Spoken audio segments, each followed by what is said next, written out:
In a tense classroom at Jiangcheng No. 2 High School, a chalkboard announces just 1 day left until the unified exam. The class teacher, Chen Fan, gives final instructions. He tells students taking the liberal arts exam to prepare the IR stationery and gives a more serious reminder to those taking the martial arts exam to prepare the IR combat gear and weapons. Teacher Chen Fan then warns about the deadly risk of the martial arts college entrance exam. He strongly advises any student with an awakened ability below D level not to take it. From his seat, a student named Xu Jingming smirks, feeling the teacher's warning is directed at him. He thinks to himself that he has transmigrated into this world, called Blue Star.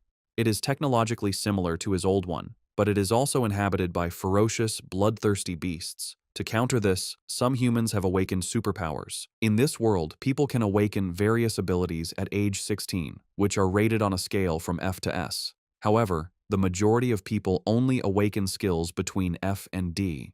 As he considers his own power, a small flash of lightning appears. He reveals that his ability is an E-grade weak electricity, and he notes with disappointment that its power is only comparable to a simple stun baton. As Xu Jingming reflects, a blonde-haired classmate, Huang Tian, taps on his desk. He mockingly asks if Xu Jingming still plans to take the martial arts exam, calling him E-grade trash, who would only shame the school. Huang Tian suggests Xu Jingming should just choose liberal arts and offers him a future as a small clerk in his company. Before Xu Jingming can answer, a female classmate, Lin Qingli, stands up and tells Huang Tian to mind his own business. Annoyed, Huang Tian scoffs at her and promises to show her who is best during the exam. As he walks away, he glances back and adds a cruel remark, predicting Xu Jingming will die on the exam grounds. After Huang Tian leaves, Lin Qingli turns to Xu Jingming with concern. She advises him to ignore Huang Tian's words and suggests that switching to liberal arts might not be a bad option. Xu Jingming listens to her silently, his expression unreadable. Lost in thought, Xu Jingming looks at his Great Xia Unified Exam Registration Form.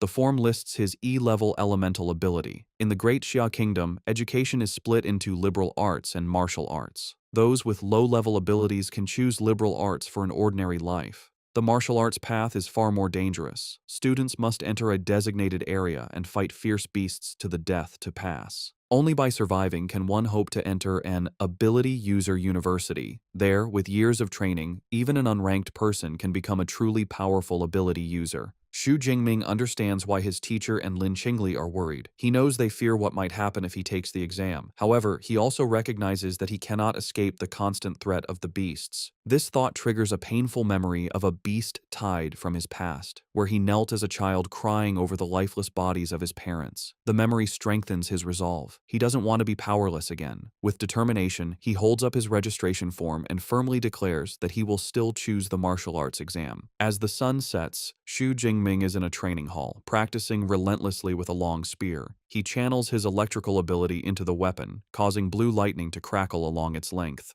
With a cry, he executes a powerful swing. The intense training quickly leaves him drained. He lets out a large yawn, complaining about how tired he is, and then collapses onto the floor, his spear falling beside him. Lying on the ground, Xu Jingming thinks about his training. He has been practicing with the spear for 2.5 years. Despite his efforts, his proficiency is still at a beginner level. He bought a spear technique called Lightning Gale Break for 300,000, which he believes makes him a little stronger than other ordinary E-class awakened ones. As he lies there, a grim thought crosses his mind. He knows the death rate for students below D class in the exam is increasing every year. This thought strengthens his resolve. To get into an awakened university, he must be prepared to fight with everything he has. He pushes himself up and approaches a machine, clenching his fist. As his hand nears the machine's panel, a blue holographic interface suddenly materializes, displaying "System Activating." Xu Jingming's eyes widen in shock as he tries to comprehend what is happening. The system's activation finishes, and a new message asks if he wants to claim the newbie gift package. Still on the floor, he realizes this could be the legendary cheat system for transmigrators. His shock turns into excitement. A wide grin spreads across his face as he wonders what the gift package contains. The system immediately reveals the contents: an S-rank super ability and 200 ability points. He is momentarily speechless. An S-rank ability is exceedingly rare. In a major country like Xiahua, a person with one is instantly recruited by top universities and cultivated into a powerhouse. Xu Jingming is stunned by his unbelievable fortune. The revelation fills him with hope. He realizes that even though he was born as E-rank trash, this system gives him a chance to change his destiny. With a determined grin, he reaches out his hand, crackling with his old, weak electricity, and says, "Claim," accepting the gift without hesitation. Immediately, 3 system windows appear. The newbie gift package is claimed, 200 ability points are credited, and the system begins distributing his new S-rank ability, Purple Cloud, Thunder, God's Lightning. The power surges directly into his heart. The process is incredibly painful. An immense power erupts from within him as violent purple lightning surges through his body, tearing his shirt. A progress bar appears, slowly climbing as the energy explodes outwards, shattering the interior of the room.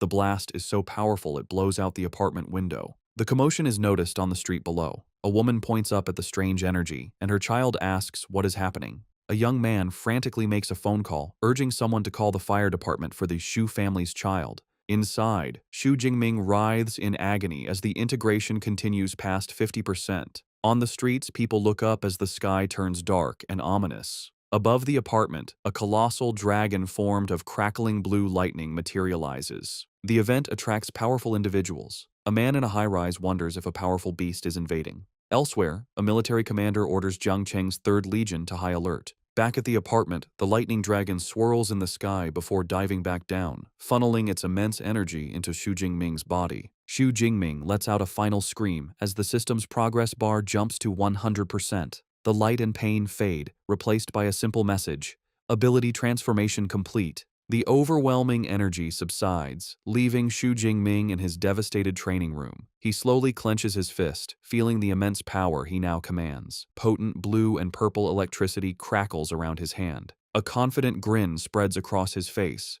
He recognizes this S-rank ability is on a completely different level. He thinks his old ability was like an electric baton, but this new power feels strong enough to shatter a person with one strike. His excitement is lessened as he sees the destruction. The windows are shattered and the walls are cracked. He thinks the commotion was a bit too large and feels relieved he managed to control some of the energy. He then remembers the other part of his reward, 200 ability points.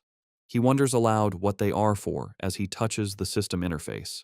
The system explains that ability points are obtained by killing fierce beasts and can be used to increase his levels and skills. A mischievous grin returns to his face. He expresses his delight at the simple cheat system and tells it to open the system panel. A detailed status screen appears, displaying his new profile, his name, his level as an unranked awakened, his new S-rank ability, Purple Heaven Divine Thunder, and his 200 available ability points. With the unified exam just 1 day away, Xu Jingming's eyes glow. He knows he must use these 200 points wisely to maximize his combat power. Lightning crackles around his hand as he tells the system to allocate the points for him. Xu Jingming decides to use his points logically, reasoning that all abilities come from the human body and spirit. He chooses to strengthen these 2 attributes first. As the system processes the points, his stats for physique and spirit quickly increase. A surge of dark purple energy erupts and swirls around him. He looks slightly dazed, marveling at the feeling of his vital energy and thoughts being enhanced. Clenching his fist, he feels the new power inside him. He throws a test punch, and a vortex of blue and purple lightning explodes from his fist, a display of power far beyond what he could do before. He looks at his hand, surrounded by crackling energy, and understands that by raising his basic attributes, his control over his combat skills and powers will also be stronger. The system panel confirms the upgrade, showing his physique is now 141 and his spirit is 160. It explains that each ability point was equal to 0.2 units of vital energy, or spirit energy. A confident grin spreads across his face. He believes that with his current strength, getting into an Awakener University will be easy, but he wonders how he now compares to the other 700,000 candidates in the province, especially the geniuses trained since childhood. Deciding to find out, he kicks his spear up from the rubble on the floor. As he catches it and slings it over his shoulder, he resolves to go to the martial arts hall to test his new power levels. As he prepares to leave, his apartment door is suddenly kicked open. A team of 3 firefighters bursts in, ready to fight a fire, leaving Xu Jingming stunned. The lead firefighter, looking confused by the lack of a fire, explains they received a call about a fire at this location. Standing in the wrecked room, Xu Jingming calmly explains that the commotion was caused by his ability training, and that everything is now fine. The lead firefighter accepts the explanation, knowing that incidents with awakened individuals are common. He radios his team to fall back. As he leaves, he looks back at Xu Jingming with admiration, thinking how formidable the younger generation is to cause such a commotion just by practicing. Shortly after, the fire truck drives away. As Xu Jingming, now in his school uniform and carrying his spear, walks down the street, a neighbor he calls Uncle Yang asks if he is okay after the fire. Xu Jingming reassures him everything is under control. Noticing the spear, the neighbor praises him for being so diligent, practicing even with the exam the next day. The story then explains that martial arts halls are important in this world. To advance, an awakened person must train their physique and spirit. The halls provide training grounds, which are essential since not every family can afford a private training room. The two most famous martial arts hall chains are Thunder and Brutal Bear. Xu Jingming arrives at the Thunder Martial Arts Hall. The narration explains that the Brutal Bear Hall is expensive, mainly for students from rich families. The Thunder Hall, however, is free for all high school students, making it very popular. Inside the busy hall, Xu Jingming sees a familiar face in a group of students. The girl, with long black hair and red eyes, is Tang Qi, his cousin. He approaches her and asks why she is at the Thunder Hall. Surprised to see him, Tang Qi replies that she just came with a friend.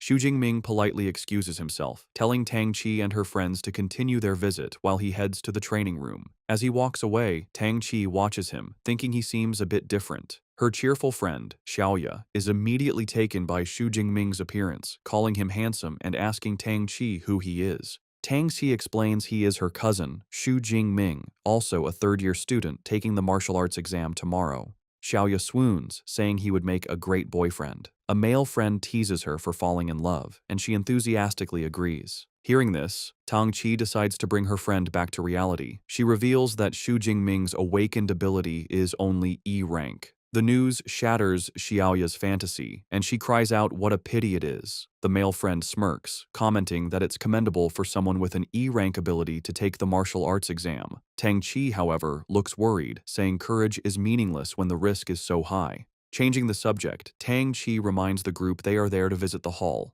Xiaoya agrees, mentioning she's spent all of high school at the expensive Brutal Bear Hall and suggests relaxing before the big exam is a good idea. Meanwhile, Xu Jingming finds an empty training room.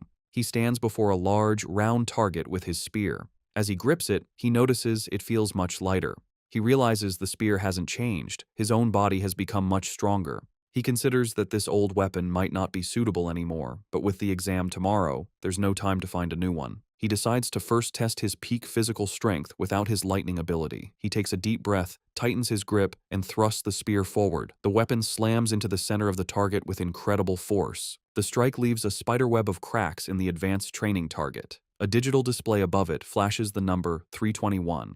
The room's equipment is made from a special memory metal, allowing it to automatically repair itself. Xu Jingming is astonished. His pure physical strength has doubled. He knows the strongest output for a normal, unranked awakened is only around 100 calories, making his base strength exceptional. Satisfied, he decides to try his new S-rank ability. His eyes glow blue as he prepares to channel the purple heaven's divine thunder.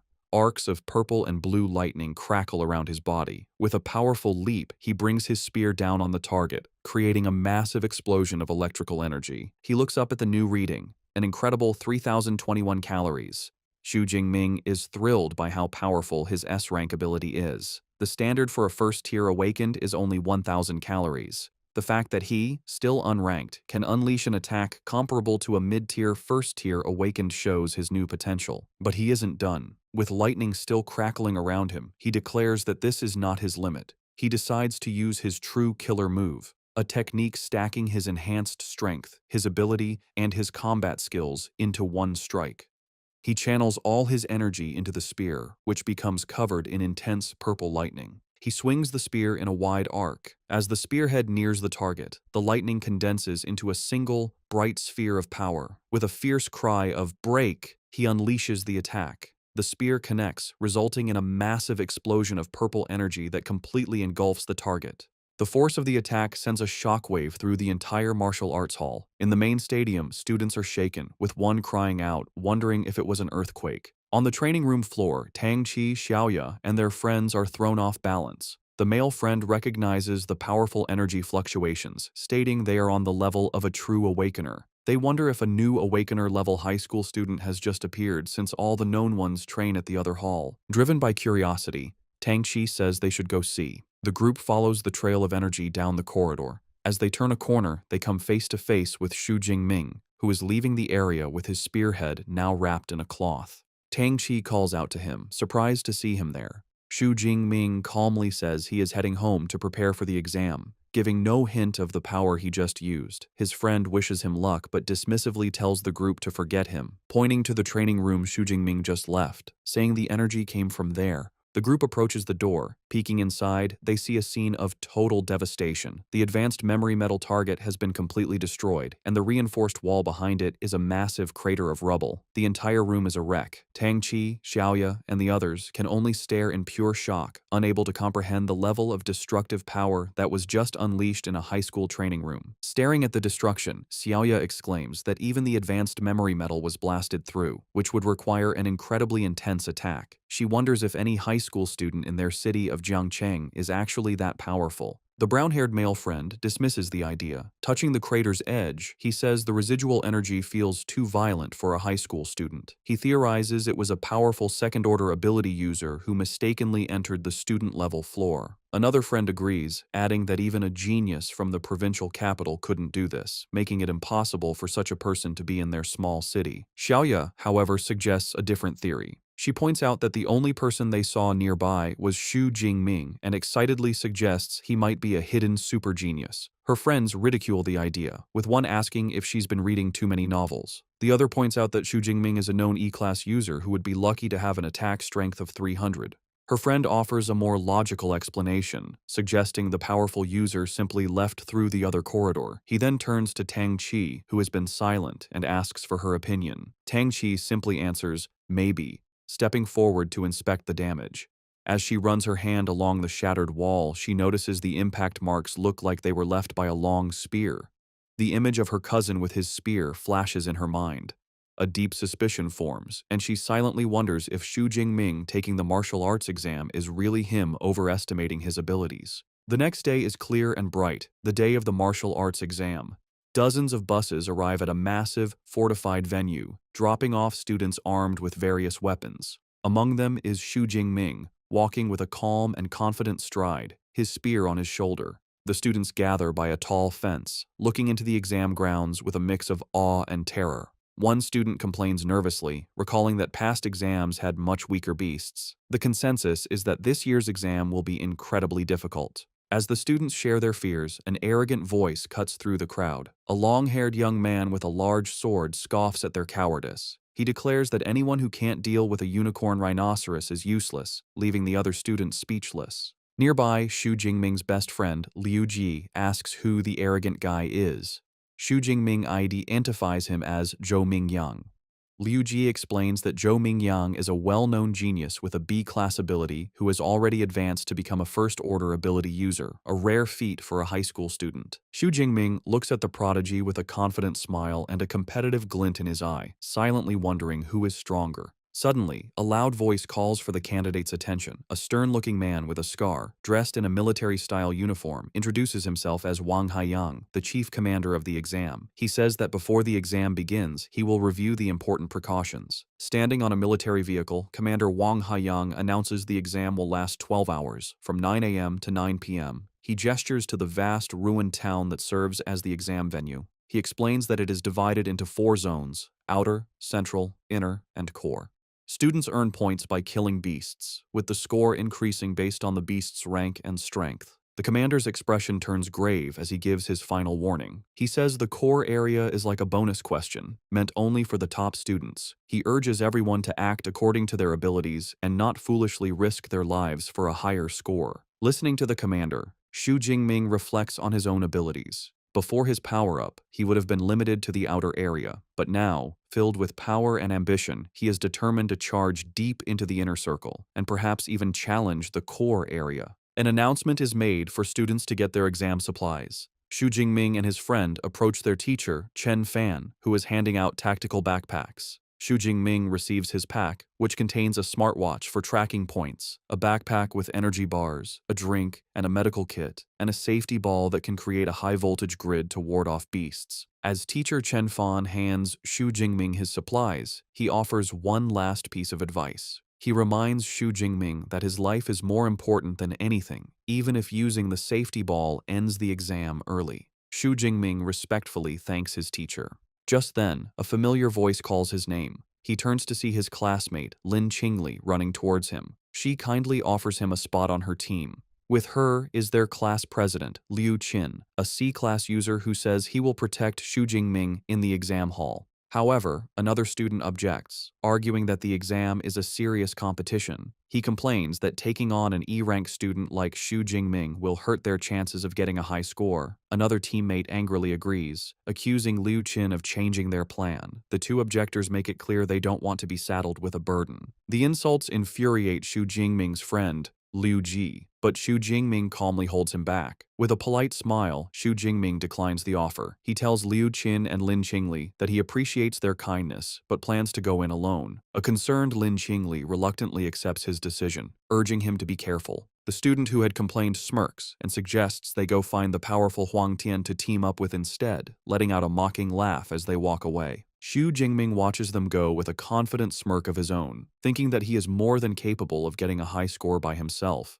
An announcement rings out, declaring the official start of the exam. A fleet of drones swarms into the sky, ready to live broadcast the event. The massive gates open, and a flood of students charges into the ruined city, shouting their goals. Among the crowd are Tang Qi and her friends, a determined-looking girl with a large sword, and the top contender, Zhou Mingyang, who uses his wind ability to leap ahead of the pack. In contrast, Xu Jingming remains calm. He takes a single step, then breaks into a steady run, his spear in hand, thinking that the exam has finally arrived and he is ready. As he runs, he taps his smartwatch. A holographic screen confirms his identity and displays the real-time rankings. The top 3 spots are already filled, with Zhou Mingyang in first place with 7 points, followed by 2 other students. Xu Jingming looks at the leaderboard with a confident smirk. He notes that Zhou Mingyang has already started killing beasts, but the early lead only fuels his own competitive spirit. While others fight in the outer sections, Xu Jingming decides on a bolder strategy. He resolves to waste no time and head straight for the high-risk, high-reward core area. As he moves deeper into the ruined city, he suddenly stops. Ahead, he discovers a gruesome scene: the lifeless body of another student in a pool of blood. Beside the body is an unused green safety ball, showing how fast the attack must have been. Xu Jingming is disturbed by the sight. He realizes the student didn't even have a chance to activate his last defense. The grim reality of the exam hits him, and he understands the weight behind his teacher's and the commander's warnings. He thinks that if he hadn't received his S-class ability yesterday, he could have easily ended up in the same state. Steeling his resolve, he accepts the brutal nature of the exam. He kneels beside the fallen student and uses the boy's smartwatch to call for the body to be retrieved. He reflects that opportunities always come with risks. Suddenly, he hears a noise nearby. From the shadows of a ruined building, a large clawed paw silently appears. A moment later, a ferocious shadow cat with glowing purple eyes emerges. Xu Jingming instantly realizes the horrifying truth. The beasts had left the dead student as bait. It's a trap, and the beast lunges towards him. Despite the shadow cat's terrifying lunge, Xu Jingming remains perfectly calm. The beast growls menacingly as it pounces with incredible speed,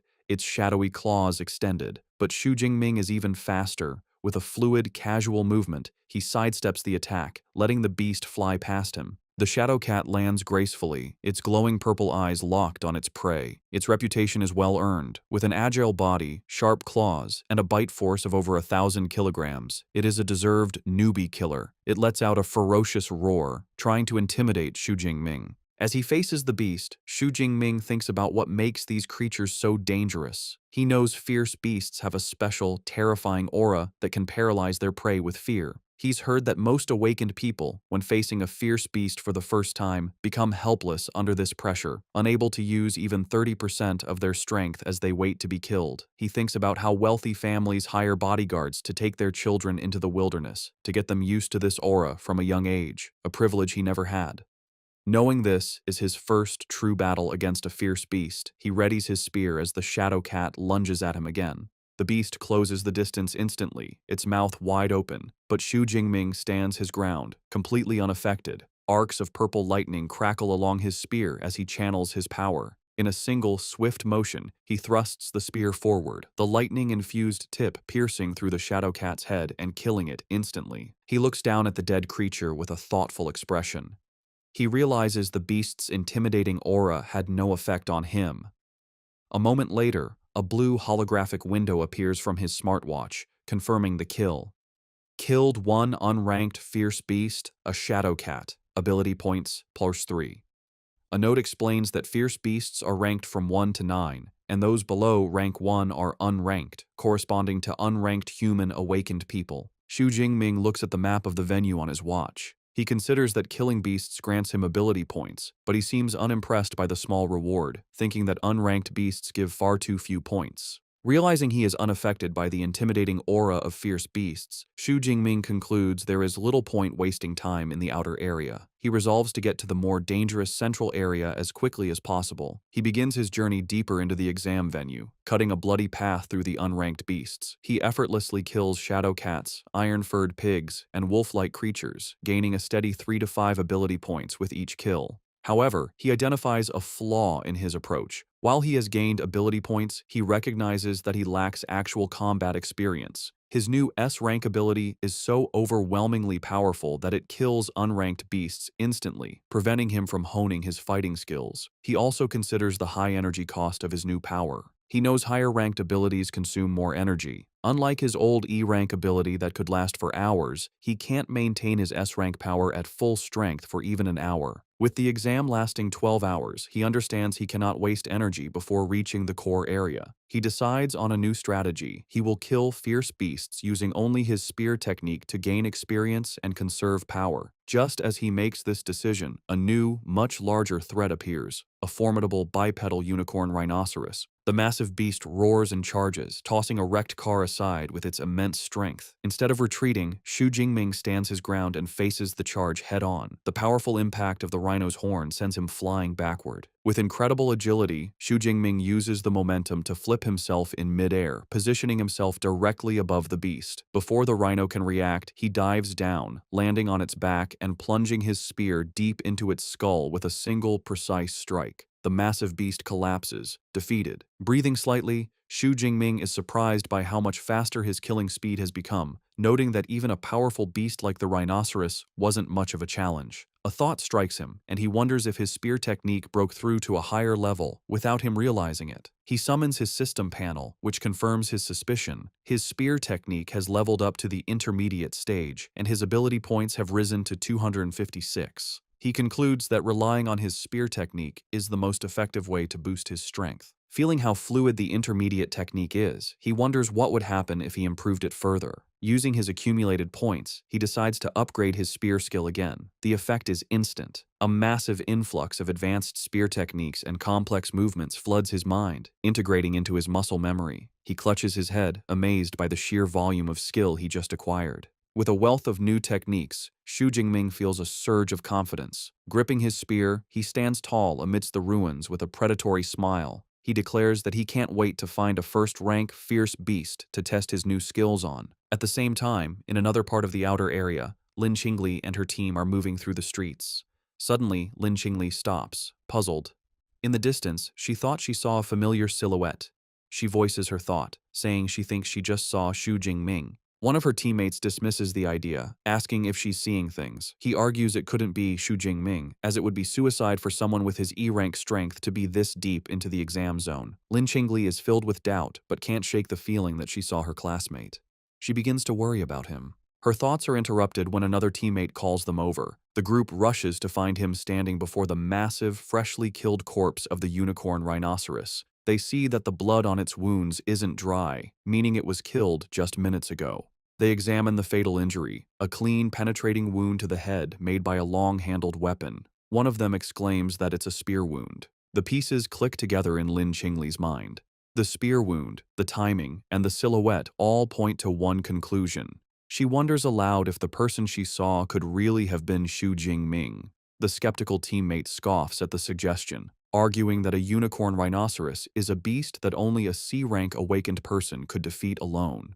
To settle the argument, another teammate suggests they check the score rankings. Without hesitation, Lin Qingli activates the leaderboard on her smartwatch. As the rankings appear, her eyes widen in shock. There, in 46th place with 256 points, is Xu Jingming, Zhangcheng Second High School. She exclaims that it really is him. Her teammates are speechless, their faces showing pure disbelief. They refuse to accept that the E-rank student they look down on is now in the top 50, speculating it must be someone with the same name. They are left questioning everything, unable to comprehend the situation. Meanwhile, far from the battlefield, officials and VIPs watch the exam on large screens. One spectator comments on the predictable strength of the first high school, which dominates the top 10 ranks. They single out Zhou Mingyang, ranked first with 412 points, who seems to have secured the title of Jiangcheng's top student. Another official wonders if he can become a provincial top 100 student, a feat no one from their city has achieved in years. Among the officials is Zhang Wenshan, the director of the Jiangcheng Education Bureau. With a self-satisfied smile, he agrees that Zhou Mingyang is their city's ace and expresses confidence that he will break into the provincial top 100. He then turns to the principals of the first and third high schools, praising their institutions. The principals humbly thank the director.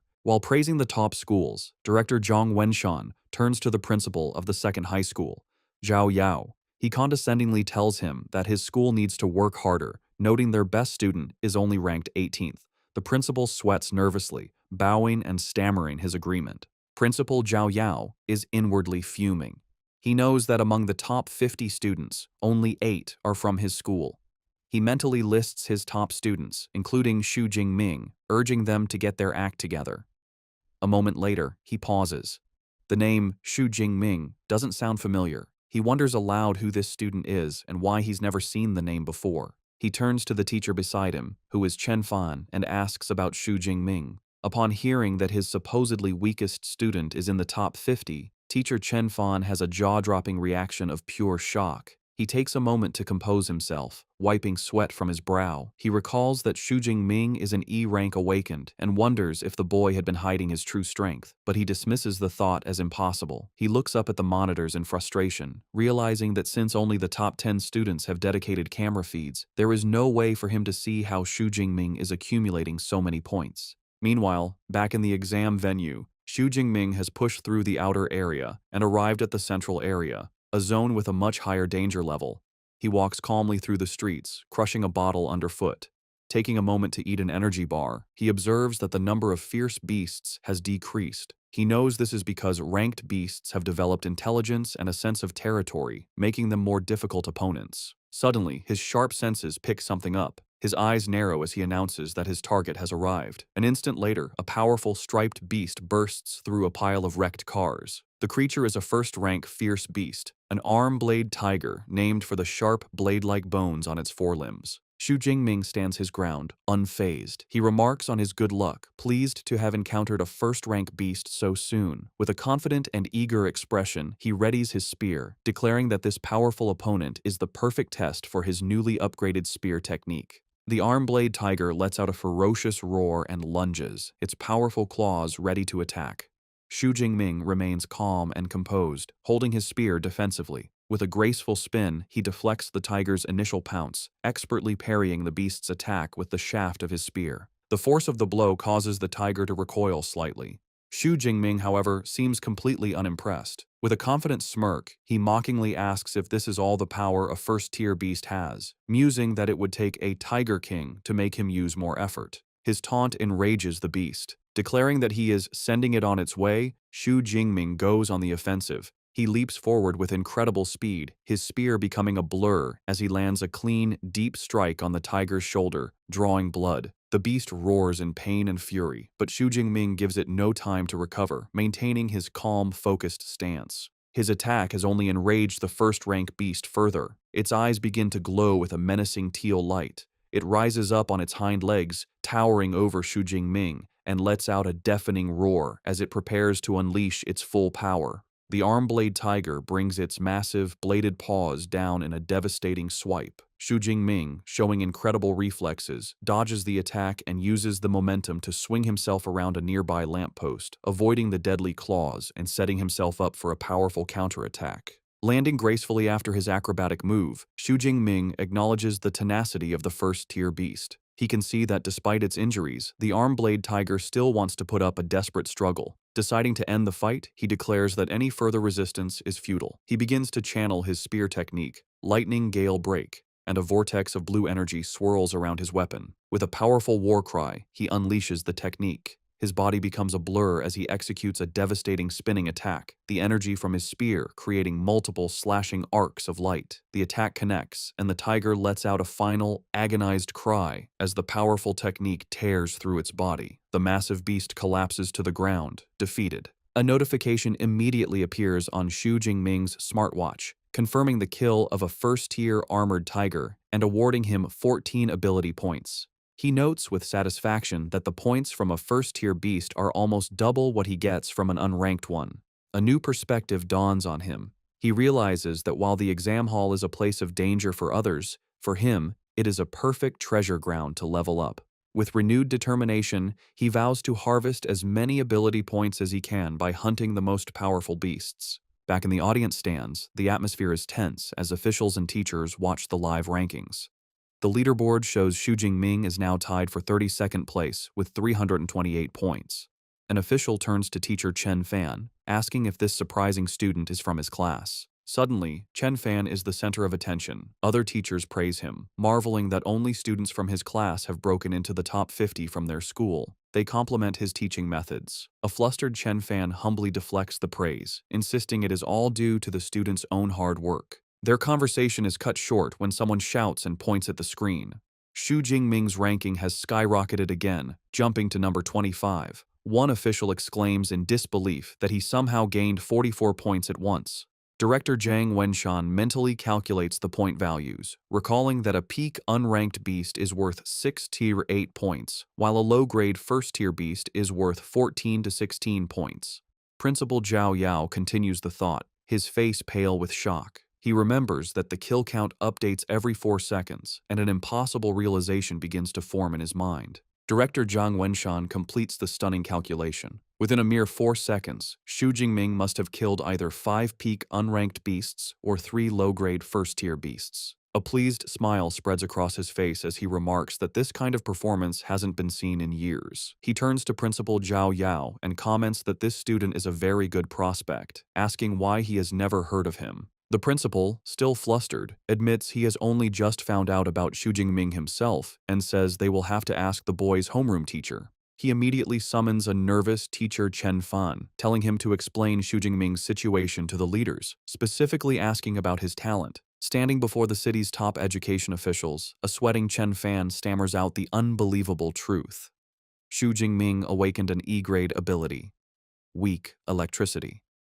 The principal is incredulous, asking if Chen Fan is certain he hasn't remembered incorrectly. Chen Fan insists that he is sure. He adds that he specifically advised Xu Jingming not to participate in the exam due to his low-rank ability. Director Zhang Wenshan listens with growing curiosity. He deduces that for a student with only an E-grade ability to get this far, he must have other outstanding qualities. This mystery piques his interest. He decides to wait, confidently predicting that with Xu Jingming's momentum, he should soon break into the top 10. At that point, they will get a dedicated camera feed and will finally understand how he is doing this. He adds a stern warning, however, that if the student is cheating, there will be consequences. Just as he finishes speaking, both teacher Chen Fan and Principal Zhao Yao's eyes go wide with shock. A new update appears on the leaderboard. Xu Jingming has done the impossible and broken into the top 10, now at 9th place. Just below him, at number 12, is his cousin, Tang Qi. Elsewhere in the exam hall, Tang Qi, now with cat-like ears and a tail, sits atop a defeated beast. She looks off into the distance with a knowing smile, now certain her cousin was the one who caused the destruction at the martial arts hall. The top-ranked student, Zhou Mingyang, also notices the new name on the leaderboard. He notes with some surprise that, with 6 hours still left, a new face has squeezed into the top 10. He thinks to himself that he has never heard of Xu Jingming before. Because he is in the top 10, a dedicated camera drone is sent to follow Xu Jingming. The feed shows him effortlessly killing another first-tier beast with his spear. As the beast falls, a notification awards him another 14 points. He comments to himself that the efficiency of killing beasts is much higher in the central area. He then notices the drone and realizes he must have entered the top 10. Standing over his latest kill, Xu Jingming reflects on the nature of the exam. He understands it's a test of strength and potential, where better results lead to greater recognition. With this in mind, he decides he has no reason to hide his true power, declaring that breaking into the top 10 is just the beginning. Before challenging the core area, he decides to improve his strength again. He checks his system panel, which shows his spear technique is now at the advanced level, and he has 312 ability points. He notes with some disappointment that his level hasn't automatically promoted from awakened. He deduces that the only way to advance to a true ability user is by learning a specific cultivation method, which he cannot do during the exam. Since he can't increase his rank, he decides to continue improving his basic attributes. He spends some points, boosting his physique by 40 and his spirit by 22. Feeling a surge of new power, he clenches his fist, ready to finally head to the core area. He soon arrives at the entrance to the core area, where the danger level is highest. He is greeted by a brutal scene, a pack of 9 armored tigers devouring the corpse of a large, rhino-like beast. From a safe distance, Xu Jingming observes the pack. He quickly identifies the one in the middle, which is larger and has a more powerful aura, as the armored Tiger King. Far from being intimidated, he sees this as a great harvest of points waiting for him. Just as he prepares to move, he senses another presence. He calls out, telling the hidden person to come out. From behind a corner, Zhou Mingyang emerges, looking impressed. He compliments Xu Jingming on his sharp perception and admits he didn't expect the mysterious student who broke into the top 10 to be him. Xu Jingming recognizes the top-ranked student and asks how Zhou Mingyang knew who he was. Zhou Mingyang explains that he is familiar with every strong candidate who could enter the core area. Since Xu Jingming was an unknown who rose through the ranks, he naturally deduced his identity. Zhou Mingyang then reveals he has been watching the tiger pack and prepares to draw his sword. Xu Jingming immediately becomes wary, asking if he intends to steal his monster. Zhou Mingyang clarifies that he has no intention of stealing the kill. He explains that the armored Tiger King is a powerful mid-grade first-tier beast, and with its pack of 9 other tigers, it's an opponent no single person can handle alone. He proposes they cooperate to take down the pack. However, Xu Jingming flatly rejects the offer with 2 simple words: no need. With a look of absolute confidence, he declares that he is more than enough by himself. Dismissing Zhou Mingyang's offer, Xu Jingming confidently steps out into the open to confront the pack of armored tigers. His sudden appearance immediately draws their attention. They let out warning growls, and the Tiger King, perched on its kill, roars to assert its dominance. Xu Jingming's eyes narrow as he observes his opponents. He notes that, as expected of a group led by a beast king, the tigers have enough intelligence for a simple battle formation, with the stronger ones in front. The pack growls menacingly, preparing to attack as one. One of the tigers breaks from the pack and charges, roaring as it lunges at him. From his hiding spot, Zhou Mingyang watches with a mix of disbelief and intrigue. He decides to observe the encounter, curious to see if Xu Jingming is just marching to his death or if he has some special skill to back up his incredible confidence. Facing the charging beast, Xu Jingming remains perfectly still, a calm aura around him as he prepares his spear. In a blur of motion, he begins to spin the weapon with blinding speed, the shaft becoming a near-invisible circle as he gathers energy for his attack. He unleashes a devastatingly wide spinning sweep, sending a massive arc of force tearing through the air towards the attacking beasts. The attack connects with overwhelming power. In a single, brutal motion, his spinning spear cuts through several of the tigers at once, sending a spray of blood across the street. System notifications instantly pop up, confirming his kills and awarding ability points. The lifeless bodies of the tigers collapse onto the blood-soaked pavement, the initial wave of the pack annihilated by his single, powerful strike. The armored Tiger King is enraged by the slaughter of its pack. Xu Jingming, however, looks at the carnage with a hint of dissatisfaction. He remarks that it's a pity his physical strength is still lacking, as he was unable to kill all the tigers in one blow. The remaining tigers, led by their enraged king, surround him, ready to avenge their fallen pack members. The Tiger King unleashes a deafening roar, a powerful sonic attack meant to disorient its opponent. The force of the roar is so immense that it shatters the windows of nearby buildings, creating a rain of glass. Even Zhou Mingyang, watching from a safe distance, is affected by the sonic blast, clutching his head in pain. Xu Jingming, however, stands firm amidst the shattering glass, completely unfazed. He recognizes the Tiger King's attempt to intimidate him. With a defiant look, he declares that while the beast might scare others, it can't scare him. As the remaining tigers lunge at him from all sides, Xu Jingming meets their charge with fluid grace and deadly precision. He parries one tiger's attack, then uses the beast's own body as a springboard to launch himself into the air, avoiding the snapping jaws of another. The Tiger King, seeing an opening, charges forward, but Xu Jingming is ready. Still airborne, he positions himself for a decisive strike. With a powerful overhead swing, he brings his spear down directly onto the Tiger King's head, the immense force cleaving through the beast's skull and killing it instantly. He lands gracefully as a system notification confirms the kill of an upper-rank first-order arm-blade tiger, awarding him a massive 20 ability points. Watching from his hiding spot, Zhou Mingyang is utterly dumbfounded. Sweating and wide-eyed, he can't believe what he just witnessed. He mutters to himself that there's no way one person could have taken care of the entire pack, wondering what kind of monster Xu Jingming truly is. Xu Jingming, on the other hand, is ecstatic. He marvels at the huge harvest of ability points he earned from the Tiger Pack. He excitedly wonders how many points he can accumulate before the 12-hour exam is over. Knowing that more points mean more power, he decides to hurry and find the next group of beasts to hunt. Before he can leave, Zhou Mingyang runs out from his hiding spot, demanding to know how Xu Jingming managed to crush the tigers with just a long spear. He asks if his ability is a reinforcement type, which would explain his incredible physical prowess. Without stopping, Xu Jingming simply leaps away, calling back that he is a lightning type.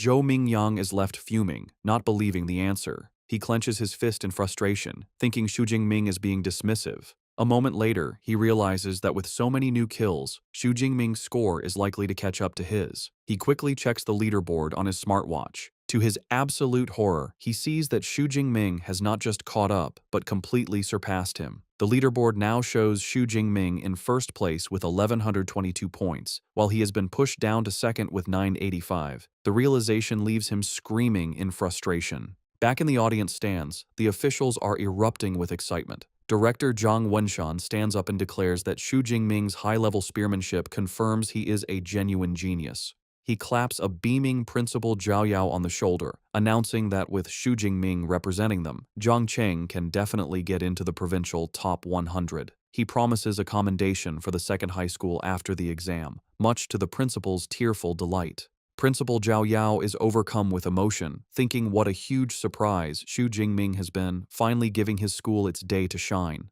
3 hours later, in the core zone, Zhou Mingyang walks through the streets, looking utterly confused. He wonders aloud where all the fierce beasts have gone. A voice from behind him suggests that he'll have to ask the #1 ranked student. He turns to see his cousin Tang Qi, along with other top-ranked students Wu Hao and Meng Di. Tang Qi points to the empty streets, explaining that Xu Jingming has already killed all the beasts. She says that because they couldn't find any beasts to fight, they had to team up. Zhou Mingyang is left stunned, finding it impossible to believe one person could have cleared out the entire core zone. Tangqi tells Zhou Mingyang that she can tell he hasn't been a ranked ability user for very long. To prove her point, she tells him to look at her cousin's current score. She activates her smartwatch, and the leaderboard appears. Zhou Mingyang's eyes go wide in disbelief as he sees the astronomical number next to Xu Jingming's name. 35 points, more than triple his own score. He can only stammer in shock. Tang Qi calmly explains the math. Subtracting the roughly 700 points Xu Jingming got in the central zone, he still earned over 2,500 points, meaning he must have single-handedly killed almost 200 fierce beasts in the core zone alone. A bead of sweat rolls down Zhou Mingyang's face as he realizes the truth. It wasn't that Xu Jingming was afraid of someone stealing his kills. He had planned to monopolize the entire core zone from the beginning. Wu Hao explains their current situation. With only a few hours left, the remaining top students have formed a team. Their plan is to brave the innermost core zone, a place they know is filled with upper-rank beasts and even a second-order beast king. He acknowledges that going in alone would be a death wish. Meng Di then formally invites Zhou Mingyang to join their team. With no other option, he agrees, shouting, "Count me in." The scene shifts to a quiet, moonlit rooftop. Xu Jingming sits alone atop a massive pile of slain beast corpses, his spear planted beside him. His supplies are completely exhausted, and he knows the exam is nearing its end. But his hunt for power is not over. He decides he must go deeper to get more ability points. Knowing the innermost core zone holds second-order fierce beasts, he resolves to strengthen his power one last time. He pulls up his system panel, revealing he has accumulated a staggering 2413 ability points. With a mischievous grin, he decides to put his points into an upgrade. After channeling the new power, he stands over the corpse of a massive bear-like creature, letting out a breath of relief. He feels confident that with this final boost, he should be able to handle this year's combat exam finale. As the other top students sprint towards the final area, their final sprint begins. Deep within the innermost zone, a terrifying new beast emerges from the ruins. A massive, white-furred, wolf-like creature with glowing red eyes and dangerous red crystals on its back. As the final challenge appears, Xu Jingming arrives on the scene, calm and ready.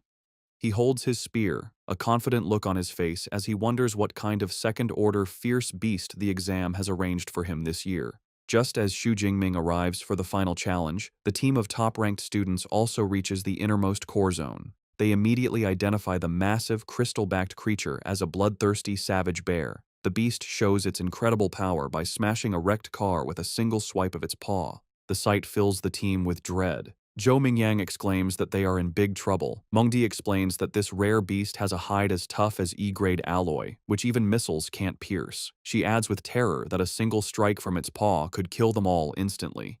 Seeing the overwhelming odds, Tang Qi suggests they abandon the mission. Their situation is even more dire than they thought. They realize the compound is guarded not just by the Beast King, but also by a large pack of high-rank first-level beasts. One of them grimly states that if they enter, they will likely be wiped out by the horde before the savage bear even moves. Faced with the impossible challenge, a team member immediately quits, saying there's no point in getting a high score if you die. Zhou Mingyang tries to stop him, angrily questioning the point of being handsome if he's just going to rush into a horde of beasts to die. The team's morale has completely shattered. Suddenly, Meng Di points towards the compound, shouting for the others to look. They see a lone figure entering the deadly area. Tang Qi's eyes widen as she recognizes him. It's Xu Jingming, fearlessly walking into the heart of the beast horde. As he gracefully leaps into the compound, the others watch in disbelief. Zhou Mingyang complains about the difficult test, while another student panics, crying out that Xu Jingming's entrance has startled the entire horde, which now turns its attention to him. Enraged by the intrusion, the entire horde of fierce beasts charges at him.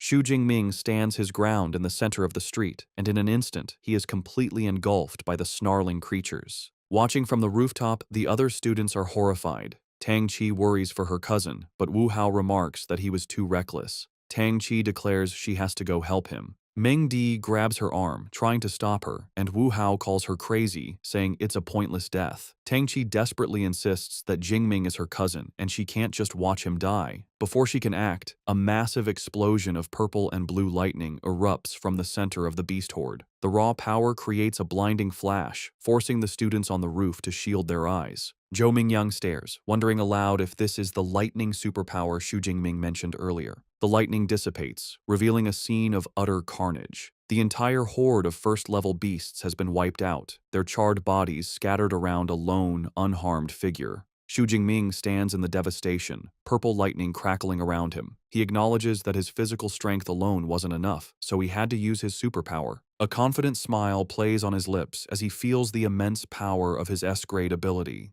Having cleared the lesser threats, he turns his attention to the final challenge, the bloodthirsty savage bear, standing over the corpses of its minions. The massive beast lets out a deafening roar. Xu Jingming remains calm, analyzing his opponent. He notes the savage bear is massive and likely not agile, concluding that with his powerful thunder ability, it should be manageable. He then notices the beast is not alone. It has several smaller but still dangerous minions. Realizing these creatures might be an annoyance, he decides there's only one thing to do. With a look of fierce determination, his eyes glowing, he declares that he will clear the area first. He bursts into motion, his body enhanced by his S-grade lightning ability, moving with blinding speed as he blitzes through the remaining beasts. He effortlessly dispatches a high-rank Shadow Cat, his smartwatch confirming the kill and awarding him 13 points. With a confident grin, he marvels at the enhancement his superpower provides to his physique, but acknowledges he can't maintain the dangerous state for long. Knowing it's enough to clear the minions, he cuts down the last of the lesser beasts with a powerful sweep of his spear, earning another 15 points for a high-rank unicorn rhino. With the area cleared, the final confrontation begins. the savage bear roars in fury, slamming its massive paws into the ground and creating a shockwave that shatters the pavement. The beast charges, shaking the ground. Xu Jingming, wreathed in his lightning aura, meets the charge head-on. With a powerful leap, he dodges the charge and swings his spear in a devastating arc, shattering one of the large red crystals on the beast's back. The battle continues in a blur, with Xu Jingming expertly dodging the bear's attacks and landing precise strikes, shattering more crystals and wounding the beast. His smartwatch continuously updates with points as he dismantles the Beast King's defenses. The savage bear roars, enraged as it watches its minions fall. Xu Jingming, wreathed in lightning, taunts the beast, asking if it's getting angry. He promises to deal with it after taking care of the last minion. As he charges the final rhino, the Bear King watches with cunning intelligence. Just as Xu Jingming is about to strike, the Bear King moves with unexpected speed, smashing its own minion to bits to intercept him. Xu Jingming is surprised, realizing the beast anticipated his move. The Bear King claps its paws together, sacrificing its last minion to create a devastating shockwave that obliterates the ground and nearby cars. The final rhino is torn apart in the explosion. However, the attack fails to harm its target. Xu Jingming, surrounded by his lightning aura, gracefully flips through the air, landing safely and untouched by the explosion. With the battlefield cleared of lesser threats, only the two kings remain. Xu Jingming grins fiercely, his body crackling with power. He declares that with no minions left, it's time to see if the beast's armor-like hide can withstand the force of his thunder. With a powerful thrust, Xu Jingming plunges his lightning-covered spear into the bloodthirsty savage bear's head. The impact creates a huge explosion of purple energy that covers the drone following him, cutting its camera feed. The students on the rooftop are hit by the shockwave, shielding their faces from the blast. In the audience stands, the officials stare in stunned silence at the static-filled screen. Director Jiang Wenshan, shocked, turns to Principal Zhao Yao. He yells, asking if he calls the power they just saw an E-class ability and accusing him of kidding. Another official, also amazed, remarks that Xu Jingming could instantly kill a high-tier rank 1 beast and fight a rank 2 boss, a feat even an A-class user would struggle with. Principal Zhao Yao, sweating and at a loss, can only guess it might be a rare ability mutation. Regardless, Director Jiang Wenshan laughs and says that after today, the great Xia nation will be shaken by Xu Jingming's name. Back on the battlefield, the result of Xu Jingming's attack is clear. The bloodthirsty savage bear is wounded with a deep gash on its head, but it is not defeated. The beast roars and swats Xu Jingming with its paw, sending him flying. He is shocked his powerful attack only left a shallow wound. He lands hard on the ground, using his skills to recover. He quickly analyzes the situation. He realizes the savage bear's hide is resistant to blades and doesn't conduct electricity. He admits to himself that with his current strength, it will be hard to kill the beast in one shot. The enraged savage bear begins to gather dark energy around its body. Xu Jingming, sensing the immense power, can only look on in shock, saying, "What?" Dark energy gathers around the bloodthirsty savage bear as it powers up, rolling forward like a monstrous boulder. It smashes through everything, the ground seeming to buckle under its power. Xu Jingming leaps back onto debris as purple lightning crackles around him, readying himself. He is surprised the beast activated its berserk skill so quickly, recognizing the beast truly hates him. A note explains, berserk is a beast's counter skill, like a human combat technique. The enraged beast, now covered in dark energy, hunches over. It lets out a deafening roar, then charges with greater speed and ferocity. Xu Jingming is impressed, remarking on the astonishing strength of a beast in its berserk state. He knows, however, that the berserk state has a cost. The beast loses its intelligence, acting purely on instinct. He quickly forms a new strategy. He must avoid its attacks and use his superior agility to keep it at a distance. He puts his plan into action, dodging the beast's relentless attacks with incredible speed. He knows he must wait for the perfect chance to temporarily stop it. As the beast lunges, he channels lightning into his spear and thrusts it forward, unleashing a blast of energy that strikes the beast's side. The attack freezes the massive creature for a crucial second, its body shaking from the electric shock. This is the opening he needed. With the beast stunned, Xu Jingming's eyes glow as he prepares his ultimate attack. He raises his hand, gathering a massive amount of purple and blue energy. He calls on the full power of his S-rank ability, shouting, "Nine Heavens Divine Lightning, blast it!" A huge torrent of divine lightning comes down from the sky, slamming into the bloodthirsty savage bear. The beast is engulfed in the blast, its roars drowned out by the crackling energy. When the light fades, the massive beast lies motionless, smoke rising from its charred body. Xu Jingming stands over it, a confident smile on his face as purple lightning dances around his fingertips. He remarks that after half a minute of his purple divine lightning, even the thickest defense couldn't withstand it. However, the battle isn't over. The beast's eye snaps open, glowing with a furious red light. With a final, desperate roar, it lunges, its massive jaws open for a final bite. The electrical power surging through its body causes a temporary paralysis, freezing it just inches from its target. Seeing his chance, Xu Jingming calmly states, "It's time." He gathers all his remaining power into his spear, his eyes glowing. He channels his ultimate technique, saying the words, lightning, gale, break.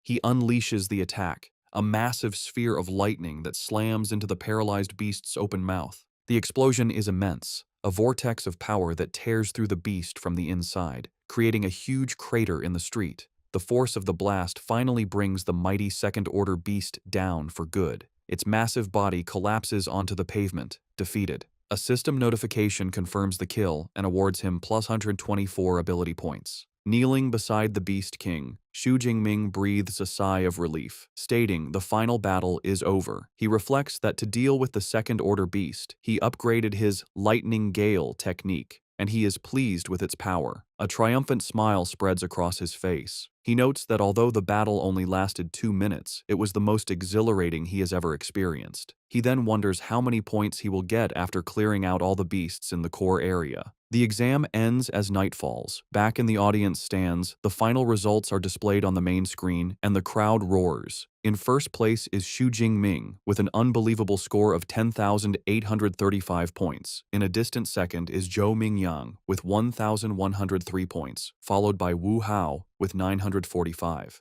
The officials are ecstatic. Director Zhang Wenshan, Principal Zhao Yao, and teacher Chen Fan leap to their feet, cheering. They celebrate that Xu Jingming not only broke their city's record, but the entire Jiangnan province record. They call him a genius. They recall last year's provincial champion only scored just over 8,000 points. With his score, they declare Xu Jingming has practically pre-booked this year's champion title. Standing amidst the destruction, Xu Jingming looks at the sky and notes there isn't much time left. He reflects on his accomplishments with a confident smirk. He has killed all the fierce beasts in the inner circle and core area. With time left, he decides to head back to the central area to kill as many remaining beasts as he can. As he walks back, he passes the rooftop where the other top students are gathered. They stare in disbelief. Tang Qi is amazed her cousin killed a Tier 2 Beast King, while Zhou Mingyang is bewildered, wondering why Xu Jingming is going back when he is already in first place. Mingdi correctly guesses he is heading back to the central area. The horrifying realization dawns on her, and she wonders aloud if he is going back to clear out all the remaining beasts. The other students are speechless at his ambition.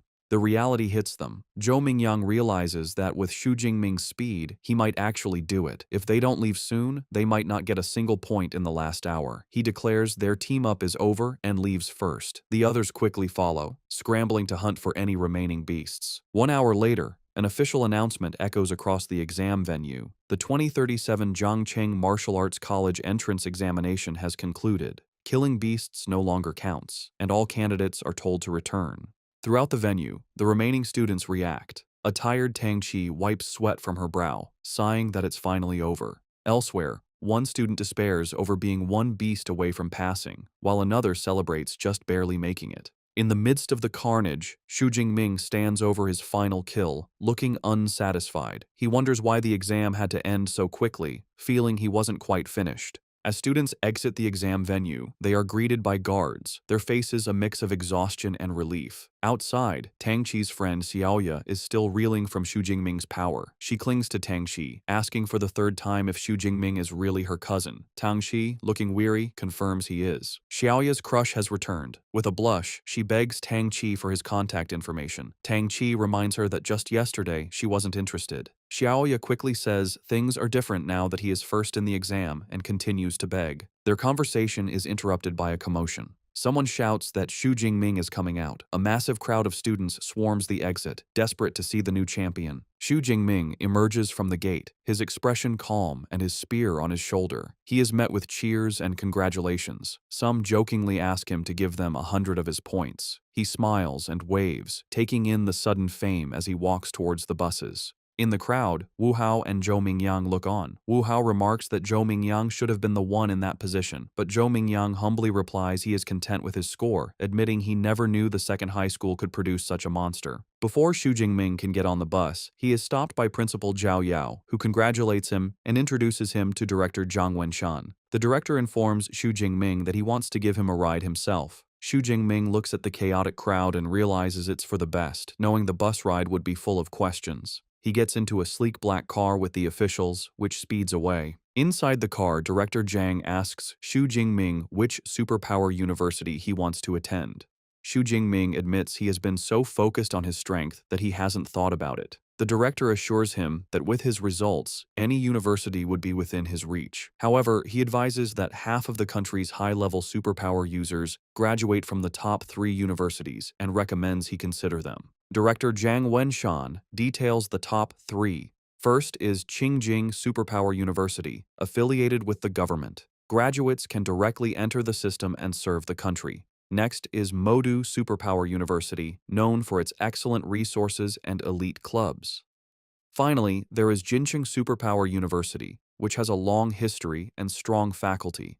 All 3 have top-tier cultivation methods that are not public. Xu Jingming listens intently. He understands awakened individuals need these special methods to become true superpower users. He asks what makes a top-tier cultivation method special. The director explains that with a beginner method, it would take 3 to 4 years to advance. With a top-tier method, it only takes half a year. He reassures Xu Jingming that with his results, he will qualify for special admission from even the top 3 universities. Having dropped off the officials, Xu Jingming arrives back at his apartment late at night. The next day, he is in the shower, feeling refreshed. He checks his system panel and sees he has 2,534 ability points remaining, which he believes is enough for a superpower university. As he dries off, he wonders if there will be beast-killing competitions after he enrolls, deciding he will have to enter the wilderness to continue growing stronger. Meanwhile, his cousin Tang Qi arrives at his apartment with her mother, Xu Qingwan.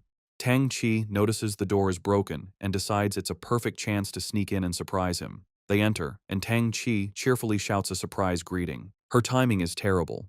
Xu Jingming, wearing only a towel, has just stepped out of the bathroom. He is shocked to see his aunt and cousin. His aunt, equally flustered, asks what he is doing, while Tang Qi is left blushing and speechless. His aunt then sees the ruined apartment and angrily asks how it got into such a mess. A flashback explains that after his parents passed away, his aunt stayed with him, taking good care of him and giving him the warmth of a home. She fulfilled her guardian duties, even occasionally feeding him his favorite meal. After the initial shock, Xu Jingming sits with his aunt and cousin. His aunt, Xu Qingwan, expresses her relief. She admits she was incredibly worried when she learned he was taking the martial arts exam. Now that she sees he is unharmed, she is relieved. She reassures him his score isn't important. Xu Jingming is confused and asks if Tang Qi didn't tell her the results. Tang Qi winks, saying it's better if he tells his mother himself. With a bashful smile, Xu Jingming tells his aunt he did quite well, scoring over 10,000 points. The news is so shocking his aunt spits out her drink. She coughs, asking him to repeat his score. Tang Qi confirms it's true, telling her mother he scored 11,124 points. His aunt is speechless. A moment later, she bursts into tears of joy and pulls him into a tight hug, exclaiming that the Xu family finally has a successor and his parents in heaven must be so proud. Meanwhile, in a high-tech conference room, university recruiters are reviewing the exam results. A woman presents the data on Xu Jingming, noting his age, his supposed E-class ability, and his rank as an unranked awakener. One recruiter insists they must recruit this student if the score is real. Another is skeptical, arguing that based on his rank, he couldn't have achieved such a high score. The debate continues, with some arguing his ability is at least A-class, or even S-class. Another recruiter scoffs, suggesting he must have cheated. Before the argument can escalate, a senior figure tells them to stop. A woman with a commanding presence makes a decision. She instructs the team to list Xu Jingming as an S-class special recruit for now. As for whether the score is genuine, she declares she will personally go to Jiangcheng to investigate. The day after the exam, Xu Jingming gets a notification on his phone that the Jiangnan Province martial arts exam rankings are out. He is informed that he placed first in the province with an astonishing score of 11,124 points. A look of surprised delight spreads across his face as he sits down, celebrating his achievement as the top scholar of Jiangnan Province. News of his success quickly spreads online, taking over the hot search topics. The public debates how a dark horse from Jiangcheng could become the provincial top scholar, questioning who Xu Jingming is and if an E-class individual could truly achieve such a score. Skeptics reject the possibility, while others demand to see the exam video for proof. In response to the doubts, an awards ceremony is held where Principal Zhao Yao addresses the media. A female reporter directly asks him to explain the authenticity of Xu Jingming's results. Principal Zhao Yao confidently states that the school's website has uploaded Xu Jingming's exam video, confirming the fairness of the exam. As people watch the video, they are amazed, exclaiming that Xu Jingming pierced a Tier 1 rhinoceros skull with a single shot, showing power stronger than a Tier 1 superhuman. They question how this is possible for someone with an E-class lightning ability. Principal Zhao Yao, beaming, assures everyone the video proves the results are real and praises Xu Jingming as the first student from Jiangcheng to achieve top scholar status. Director Zhao Yao then presents a massive check for 1 million yuan to Xu Jingming, congratulating him. He announces this cash reward, along with superpower training methods, is a gift from the City Education Bureau. Additionally, the city government will provide an equivalent bonus and a luxury villa. Reporters eagerly capture the moment. Meanwhile, a commanding woman with 2 bodyguards stands by a car and remarks that while Jiangcheng released the footage, it doesn't guarantee Xu Jingming didn't use performance-enhancing drugs. She states that the most crucial step is to confirm his superpower level. Back at the ceremony, Director Zhao Yao asks teacher Chen Fan why Xu Jingming, the day's protagonist, has not yet arrived. Teacher Chen Fan smiles, explaining that he just spoke with Xu Jingming, who said he is still training at the martial arts gym. The director laughs, finding it extraordinary that the new top scholar is still training after the exam. With Xu Jingming on his way, the scene shifts to a meeting room where Principal Zhao Yao is nervously serving tea to 3 intimidating figures, whom he addresses as teachers. When one of them casually dismisses the tea, Principal Zhao Yao sweats, thinking about the powerful aura coming from these high-level superhumans, which makes his heart tremble. The 3 individuals are recruiters from the nation's top superpower universities, and the air is tense as their immense spiritual pressures seem ready to clash. The woman with short, grayish-purple hair, Zhang Zhaoyue, the director of admissions for Modu Superpower University, breaks the silence. She coyly asks her rivals who they are targeting. A woman in a light blue dress, Su Yun from Qingjing Superpower University, tells Zhang Zhaoyue not to play dumb. She confidently declares that as long as his results are genuine, Qingjing University will have him. A man with long black hair, Wu Yuan from Jin City Superpower University, scoffs at her claim, stating that Jin City University will recruit him. As sparks of energy crackle between them, Zhang Zhaoyue thinks to herself that recruiting top scholars always involves clashing with other academies. Just as the tension peaks, the door slides open and Xu Jingming enters with his spear over his shoulder. He calmly greets the 3 powerful figures as teachers. His sudden arrival surprises the recruiters. Zhang Zhaoyue observes him with interest, noting his spirit is full and he's still carrying his weapon, a sign he hasn't relaxed his training. More importantly, she is impressed that he did not falter under the combined pressure of 3 high-level superhumans. Principal Zhao Yao formally introduces the recruiters to Xu Jingming, Director Zhang Zhaoyue from Modu University, Director Su Yun from Qingjing University, and Minister Wu Yuan from Jin City University. Director Zhang Zhaoyue speaks first, complimenting him on his stunning combat techniques in the exam video. However, she gets straight to the point, asking why his superpower no longer seems to be the E-class weak electricity, and requests an explanation. Expecting this question, Xu Jingming gives a prepared answer. He calmly explains that before the exam, while training at home, he was struck by natural lightning, and his superpower became much stronger. Wu Yuan and Su Yun immediately conclude that it sounds like a superpower mutation. Zhang Zhaoyu then suggests that Xu Jingming probably doesn't know the true level of his mutated superpower. She has brought a superpower detection instrument with her and invites him to try it. She presents a glowing, circular device and tells him to use his superpower on it. Xu Jingming places his hand on the instrument and unleashes his power. A massive, violent surge of purple and white lightning erupts from him, covering the device. Su Yun is visibly shocked by the sheer force of the lightning. The detection device completes its scan, identifying the superpower as Purple Cloud Divine Thunder. but as it tries to assign a rating, it beeps erratically and cracks appear. In a flash of golden light, the instrument overloads and explodes into pieces. The blast sends arcs of electricity across the room, startling everyone. A shocked Principal Zhao Yao asks what is going on. Wu Yuan and Su Yun, however, look thrilled. They state the situation is confirmed. His power overloaded the small device, which means his ability level must be S-class at the very least. With Xu Jingming's S-class potential confirmed, director Zhang Zhaoyue smiles, thinking they bet on the right person this time. The confirmation immediately sparks a fierce bidding war. Wu Yuan from Jin City University is the first to make an offer, shouting that his university will give Xu Jingming a 4 million admission bonus, a full set of C-class equipment, and free access to all superpower training methods for all 4 years. Su Yun from Qingjing University scoffs at his offer. She turns to Xu Jingming with a charming smile and presents her own proposal. A 5 million admission bonus, and for 4 years, free access to all of their S-class superpower training methods and combat techniques. Xu Jingming is taken aback by her generous offer. Finally, Zhang Zhaoyue from Modu Superpower University makes her move. She states that Modu doesn't offer cash bonuses or equipment, but can match the other offers on cultivation methods. Then, she reveals her trump card, adding that they will also provide an S-class cultivation resource annually. The mention of an S-class resource leaves both Wu Yuan and Su Yun in complete shock. Unfamiliar with the term, Xu Jingming asks what an S-class cultivation resource is.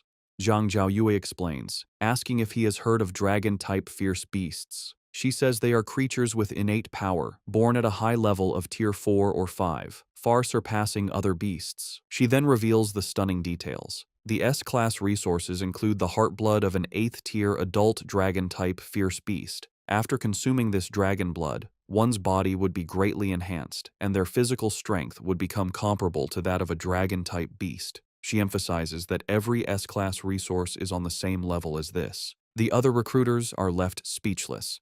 Su Yun admits that even she is tempted, remarking on Modu's wealth. Wu Yuan, flustered, points out that S-class resources are usually reserved for top students, and offering them to a freshman is unheard of. They both realize they can no longer compete. With all offers on the table, the 3 recruiters stand before Xu Jingming, telling him it is time to make his decision. With a confident, determined smile, Xu Jingming gives his answer without hesitation, declaring that he chooses Modu Superpower University. With his choice made, Xu Jingming explains he chose Modu Superpower University not just for their great offer, but because its combat training is the best in the University Alliance, with many founders coming from Modu. He then bows to Su Yun and Wu Yuan, thanking them for their offer. They both look disappointed. Pleased with his decision, director Zhang Zhaoyue creates a glowing admission letter and gives it to Xu Jingming, welcoming him. She tells him that while new students enroll on September 1st as a special recruit, he can register early and will be given a place to stay. Eager to start, Xu Jingming asks if he can access the library's superpower training methods and combat techniques ahead of time. Zhang Zhaoyu agrees without hesitation, adding that the school can provide him with a private study room. She hands him her contact card, telling him to get in touch when he arrives in Magic City. Holding his admission letter, Xu Jingming looks at the smiling director and says he can't wait to go and register. Sometime later, Xu Jingming stands at a train station with his luggage, looking excited as an announcement calls for passengers of the G91 train to Magic City to begin boarding. At the station, his aunt Xu Qingwan is emotional, wiping away tears as her husband Tang Daolin comforts her. He proudly says that their child has grown up and that when Xiaoming leaves, he is going to soar. As Tang Xi looks on, her father reminds her it is time to start filling out her university choices. He suggests that since her cousin is going to Magic City Superpower University, she should also try to choose a university there. Xu Qingwan agrees, adding it would be good for them to look out for each other. A flustered Tang Qi quietly agrees. On the train, with 6 hours left, Xu Jingming is already studying. He thinks to himself that the most important reward from the exam is the Universal C training method. Like superpowers, training methods also have different ratings: beginner, intermediate, advanced, and top tier. A graph shows that the higher the level of the method, the faster the training speed and the greater the power gained. While on the train, Xu Jingming focuses on studying the Universal C training method. He identifies it as an intermediate level technique and notes that with his spiritual power of 180, it took him half a day to memorize it. He recalls that by following the method, he was able to sense the special energy in the world on his first day of practice. This unlocked a new option on his system panel, showing a plus sign next to his level, meaning he could now advance from an awakened to a superpower user. However, he decides not to level up yet. He remembers the training manual said the higher the level of the training method used for the breakthrough, the greater the benefits. Knowing he will soon have access to top-tier methods at the university, he resolves not to waste this chance by using an intermediate one. Upon arriving in Magic City, Xu Jingming is in awe of the university campus. From the car, he sees the school grounds are several hundred meters wide.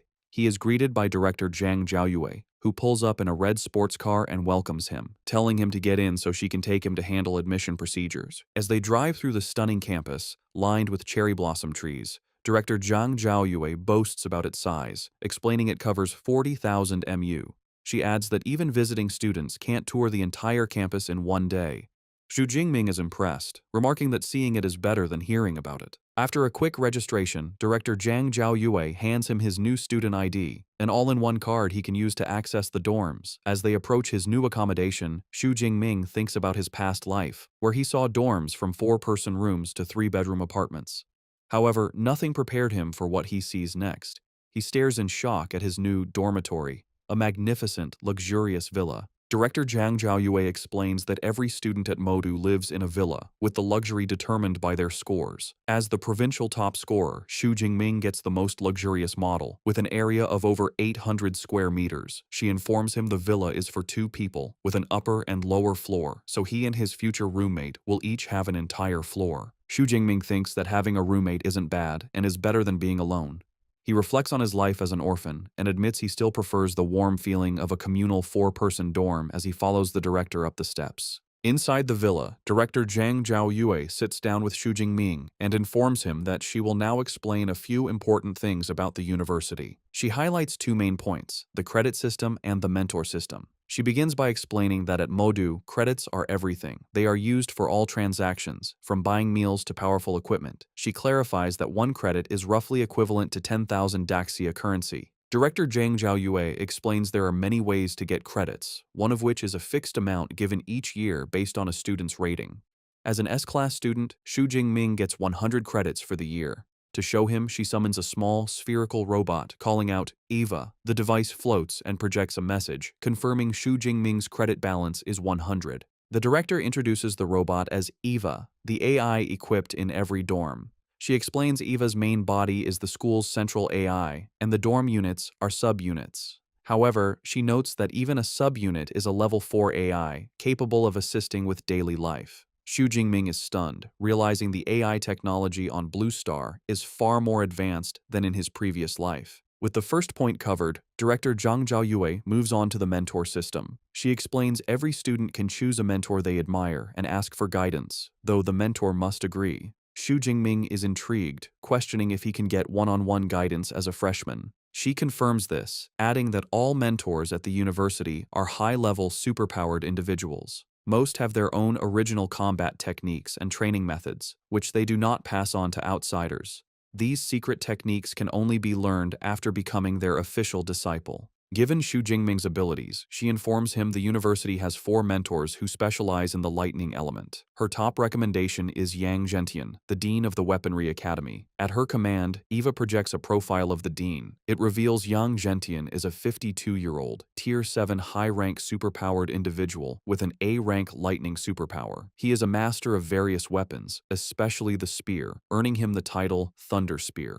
The profile also notes he once fought an 8th-tier demonic whale for 3 days and nights before killing it alone. The director also provides information on the other 3 potential mentors, but tells Xu Jingming the final choice is his. After reviewing the options, a confident smile spreads across Xu Jingming's face. He notes Dean Yang Zhentian is not only a lightning user, but also a spear specialist, concluding he is the best choice for his mentor. Having made his choice, Xu Jingming heads to the mentor's residential area, a serene compound of traditional buildings in a lush forest.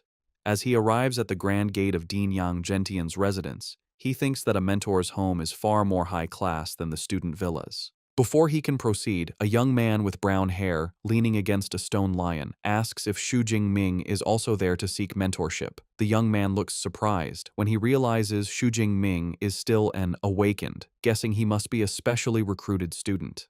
After Xu Jingming confirms this, the other student remarks that in previous years, special recruits were typically mid to high-rank Tier 1 individuals. The student introduces himself as Tan Mingyang, a junior from the Weaponry Academy. Xu Jingming introduces himself as a freshman who just registered. Tan seems impressed, commenting that Xu Jingming is quick to seek mentorship. He explains that most freshmen only learn about this after the freshman competition, which interests Xu Jingming. Tan explains that the freshman competition is a university tradition held a few days after registration. All teachers watch, and students who perform well are sought after by academies, with some even being chosen directly by mentors. He clarifies that while it's not impossible for a special recruit like Xu Jingming to seek mentorship early, trying to become the dean's disciple right after enrolling is as difficult as winning the lottery. Xu Jingming politely thanks him for the explanation and asks if Tan is also there to seek mentorship from Teacher Yang. With a sigh, Tan confirms this, revealing he has made several trips over the past 6 months but has always been turned away. He was about to give up, but decided to try one last time. Just as he finishes speaking, the large doors open, and a middle-aged man, likely a butler, appears, startling Tan. The butler's expression softens as he greets them and informs them that Teacher Yang is waiting inside, inviting them to follow him. Tan is taken aback by the warm reception, wondering if the fact that the dean is waiting inside means he might finally have a chance. The butler leads them into a room where they are brought before 2 men. Xu Jingming immediately feels an incredibly powerful presence from the older man, who has a commanding posture, a full gray beard, and sharp eyes. He recognizes him as the dean of the Weaponry Academy, Yang Gentian. A younger man with long hair stands beside him. Dean Yang Gentian addresses Xu Jingming directly, stating that he must be the one Director Zhang Zhaoyu told him about. Ignoring Tan completely, he tells Xu Jingming to follow him to the training room. In a traditional training room filled with weapons, Dean Yang Gentian tells Xu Jingming that he has seen his martial arts exam video. He praises his combat skills and marksmanship. However, before deciding, the dean insists on seeing his S-rank ability, the Purple Heaven Divine Thunder, with his own eyes. Xu Jingming calmly agrees. As the dean observes, Xu Jingming channels his power, and arcs of purple lightning crackle around his arms. He then unleashes a massive, violent burst of purple and white energy that fills the room, the raw power crackling with immense force. Dean Yang Gentian is visibly impressed, a grin on his face as he recognizes the S-rank ability. He mentally compares it to his own A-rank ability, acknowledging that the gap between A-rank and S-rank power is impossible to bridge. He sees immense potential in the student, thinking that if Xu Jingming hones his skills, his future could rival his own. With the demonstration done, the dean states that with Xu Jingming's potential, becoming his disciple is not an issue. However, he offers a serious warning. He explains that he has made many friends and enemies. He cannot guarantee his enemies won't target his disciples, and asks if Xu Jingming is still willing to accept him as a master, knowing the risks. Without hesitation, Xu Jingming drops to his knees in a formal sign of respect. With a wide, determined grin, he declares that he is willing. He passionately explains that he admires high-level ability users who have grown strong through bloody struggles. He believes the number of enemies his teacher has defeated is proof of his immense combat ability. Pleased with this answer, Dean Yang Gentian laughs heartily and formally accepts him. He declares that from this day forward, Xu Jingming is his 32nd disciple and his very first S-rank disciple. Telling him to rise, the dean presents Xu Jingming with his first gifts, a top-tier ability training method called Extreme Ability Training Method, and a body-tempering combat technique called Thunder Indestructible Body, both of which he created. Xu Jingming is stunned by the value of the gifts, realizing a body-tempering combat technique that can strengthen his body is far more precious than an ordinary one.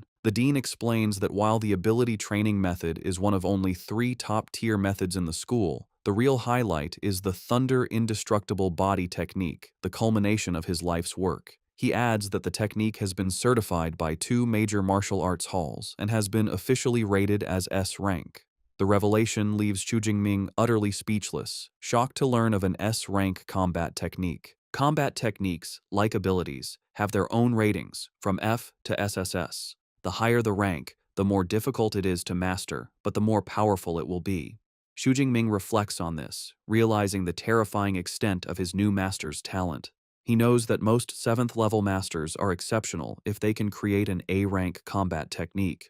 For his master to have created an S-rank technique, his martial arts talent is terrifyingly high. Dean Yang Gentian provides more details about his S-rank technique. He explains that the Thunder Indestructible Body is only for lightning element users and has 13 levels. With each level, the user's body undergoes a transformation.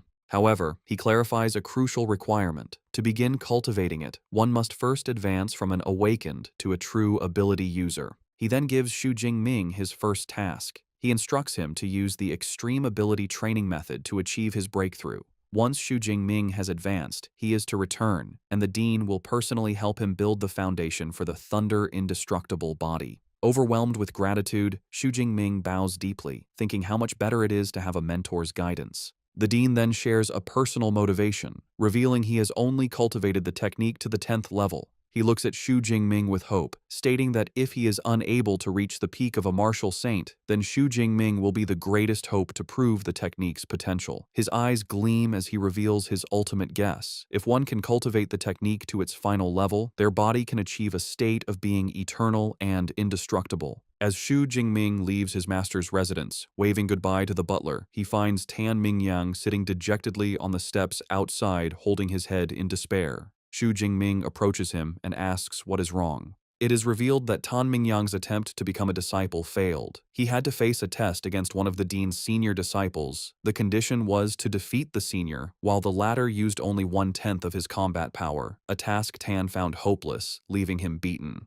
Now sitting on the steps, Tan looks up at Xu Jingming, assuming he also failed. He remarks that getting into Dean Yang's tutelage isn't easy and asks if Xu Jingming needs him to pass on some experience from his failures. Unfazed, Xu Jingming calmly declines, simply stating that he has already passed. The words hit Tan Mingyang like a physical blow. His bruised face contorts in utter disbelief. He exclaims that he has never heard of a dean-level mentor accepting a disciple before the annual freshman competition. As Xu Jingming calmly walks away, a bewildered Tan Mingyang stares after him, trying to understand what just happened. With a new objective, Xu Jingming returns to his dormitory's training room. Sitting cross-legged, he begins to cultivate using the Extreme Ability Training method from his new master. As he meditates, he is amazed by the effectiveness of the top-tier technique, noting the amount of energy he can sense is far greater than with the intermediate-level method. A confident smirk appears on his face. Knowing he has already mastered the principles, he decides there is no need to practice it step by step.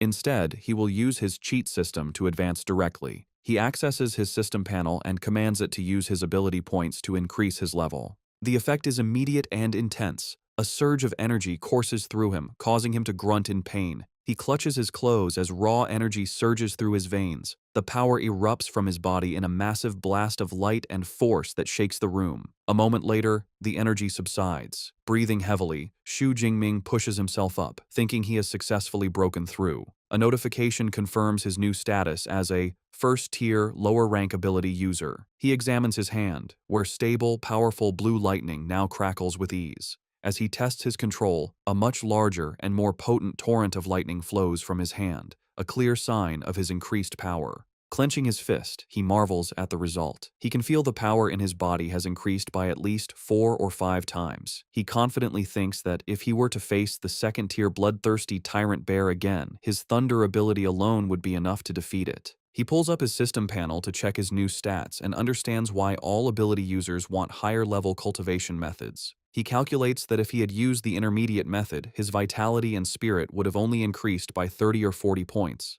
But now, using the top-tier method, they have increased by almost 100 points in one go. The gap in results is undeniable. He notes the advancement only cost him 300 ability points, and he decides to save the rest. He knows that learning a powerful combat technique like the Thunder Indestructible Body is even more important. As an S-rank technique, he expects the consumption of ability points to master it will be incredibly high. With his breakthrough complete, Xu Jingming is ready for the next stage. A new thought enters his mind. Since he's at the university, perhaps it's time to visit the school's library. The next day, Xu Jingming returns to his master's residence. Dean Yang Gentian is utterly astonished to see him, questioning how he could have advanced so quickly. The dean paces, remarking that in his 20 years of teaching, he has seen countless geniuses, but even the best took a significant amount of time to transform into an ability user.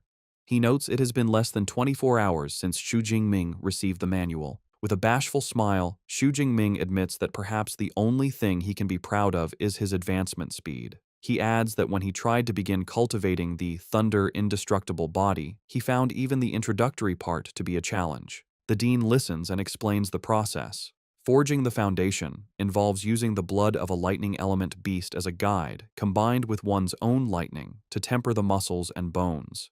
He emphasizes a critical point. The final strength of the technique is related to the grade of the beast's blood used. Now that Xu Jingming has advanced, the dean declares he will help him forge the foundation that very day. He reveals that high-level lightning beasts are rare, and his original plan was to use the blood of a 7th-tier storm giant bear. However, after learning Xu Jingming was entitled to one S-rank resource every year, he made a special request. He decided to combine the resources and pleaded with the university's principal to grant Xu Jingming an even more precious SS-rank resource. With that, he presents Xu Jingming with a small vial containing a glowing red liquid, the essence blood of a ferocious 8th-tier beast, the Thunder Tyrannosaurus.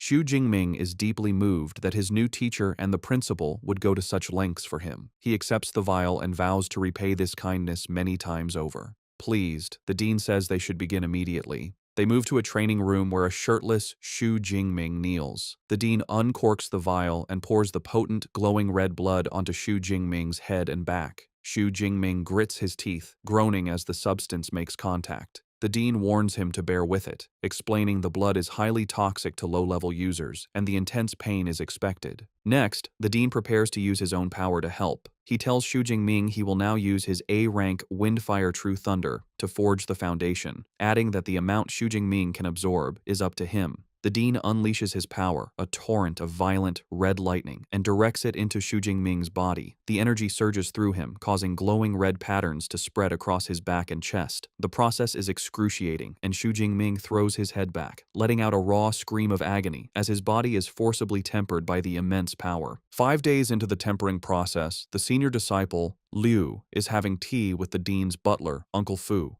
Liu remarks on how resilient the new junior is to have lasted for 5 days. He reflects with some jealousy that he only lasted 2 days during his own tempering, which used weaker 7th-tier beast blood. He admits Xu Jingming's performance deserves the 8th-tier dragon-type beast's essence blood. Liu adds that with an S-rank lightning ability, he is looking forward to seeing the result of his new junior's thunder indestructible body. Suddenly, a loud crash from the training room startles them. Liu rushes upstairs, wondering if his junior's foundation forging is complete. He cautiously peeks through the door and is met with a terrifying sight. Xu Jingming stands shirtless and splattered with blood, his eyes glowing red.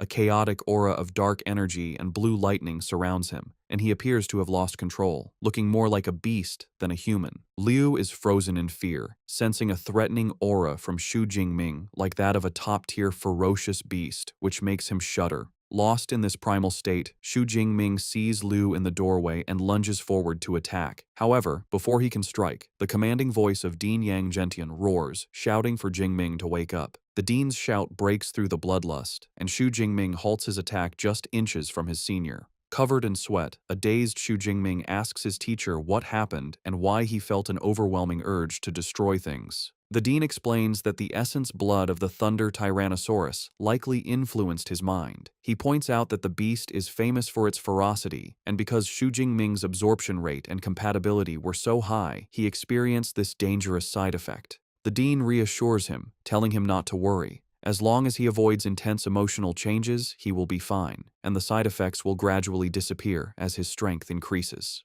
A wave of relief washes over Xu Jingming. He looks down at his hands, expressing his fear of being controlled by his emotions. With the crisis averted, Dean Yang Gentian's tone changes to delight. He tells a confused Xu Jingming to cheer up, announcing the forging was a perfect success with an incredible 98% absorption rate. He proudly explains that among the disciples who have cultivated the Thunder Indestructible Body, the highest rate ever recorded was only 92%. With this, Xu Jingming has broken a long-standing record. His senior disciple, Liu, approaches with a congratulatory smile. He tells his new junior that with the foundation successfully forged, his future in martial arts is now smooth sailing. The dean formally introduces him as senior disciple Liu Ming, an ability user at the peak of the 3rd tier, and tells Xu Jingming to ask Liu for help with any future cultivation questions. Xu Jingming greets his senior, who promptly pulls out his phone. Liu explains that since he didn't prepare a gift, he will transfer some credits instead. Xu Jingming is shocked when a notification on his phone says he received 200 credits, exclaiming that it's too much. He quickly calculates the gift is worth 2 million Great Sha coins. The dean dismisses his concern, stating that 200 credits is not a large sum for Liu and that it is a senior's duty to care for his juniors. He adds that when Xu Jingming has his own juniors, he will also need to prepare gifts, a lesson Xu Jingming humbly accepts. With the training complete, the dean tells Xu Jingming that after 5 days without food or water, he should go back and rest. He gives him his next instructions. Come back the following morning to learn fist and spear techniques with Senior Liu. Xu Jingming gratefully thanks his teacher and leaves. Back at his luxurious villa, Xu Jingming finds a young man with spiky white hair and red eyes on the couch, focused on a video game. The young man turns, realizing he's not alone, and greets Xu Jingming, guessing he must be his new roommate. He introduces himself as Liu Wentao. When Xu Jingming introduces himself, Liu Wentao's eyes widen. He excitedly points and exclaims that he is the top scorer from Jiangnan province. When Xu Jingming asks how he knew, Liu Wentao proudly declares his nickname is Mr. Know-It-All, as he knows about most freshmen. He admits he didn't specifically look up Xu Jingming, but the stir he caused was so big he couldn't help but hear about him. He marvels that the legendary Dark Horse top scorer is his new roommate. Putting a friendly arm around his shoulder, he starts bombarding our boy with questions, asking if he is really from Zhangcheng, if he was truly just an awakened during the exam, and commenting that his ability does not look like it's only E rank. Despite the endless questions, Xu Jingming finds he likes the friendly chatterbox. He reflects that he has always hated loneliness. Flashbacks reveal his past, growing up in an orphanage without a sense of belonging. School was better, as he had friends. His happiest memories are from his college days, joking around and playing games with roommates. He recalls getting his master's and PhD, never imagining that after drinking too much at his graduation, he would wake up in a different world. He thinks about how he didn't expect to still be an orphan after transmigrating, but with a roommate like Liu Wentao, he feels he won't be lonely. Meanwhile, Liu Wentao proudly boasts that he is a top student from Sichuan province with an A-rank ability and is currently a first-tier middle-rank ability user. He declares his ambition to major in college tactics and command a military region to slaughter all the ferocious beasts on Blue Star. Changing the subject, Xu Jingming mentions he is heading to the martial arts hall. Intrigued, Liu Wentao decides to join him, admitting he hasn't visited the university's hall yet.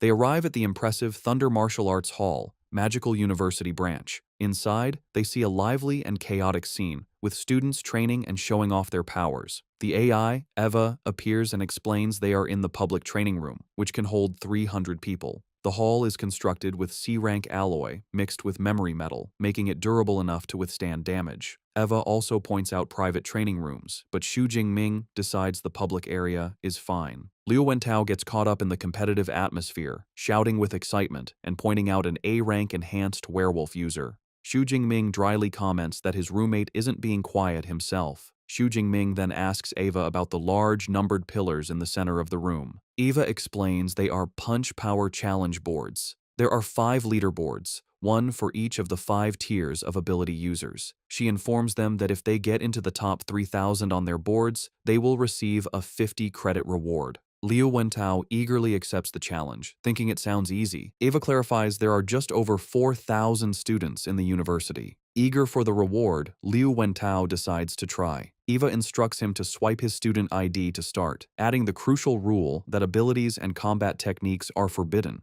Liu Wentao eagerly steps up to the pillar and swipes his student ID. The AI, Eva, announces his attempt. His activation draws the attention of older students, who mockingly note he is only a first-tier, middle-rank freshman. Feeling the pressure, a determined Liu Wentao resolves not to lose face. With a loud cry, he unleashes a powerful punch, striking the pillar with impressive force. The result flashes on the screen, a punch power of 476 kilograms. Pleased, Liu Wentao thinks he didn't embarrass himself, and getting into the top 3,000 should be no problem. His pride is short-lived, as Eva delivers a devastating update. His rank is beyond 100,000. Liu Wentao is left in shock, screaming in disbelief and questioning how this is possible with only about 4,000 students at the university. Ava coldly clarifies the leaderboard tallies the scores of all students since the university's founding 100 years ago. The humiliating realization dawns on Liu Wentao. The crowd was waiting to see him make a fool of himself. The older students erupt in laughter, with one remarking how hilarious it is. As his roommate wallows in embarrassment, Xu Jingming offers some consolation, reminding him that as a spiritual element user, physical punch power isn't his strength. A grateful Liu Wentao encourages Xu Jingming to try, certain he will be stronger. Xu Jingming agrees, admitting he wanted to test his strength anyway. He swipes his ID and Eva announces his challenge. The crowd's attention shifts to him, but they are even more dismissive, noting he seems weaker, at a first-tier, lower rank. They doubt his punch power will even reach 400 kilograms.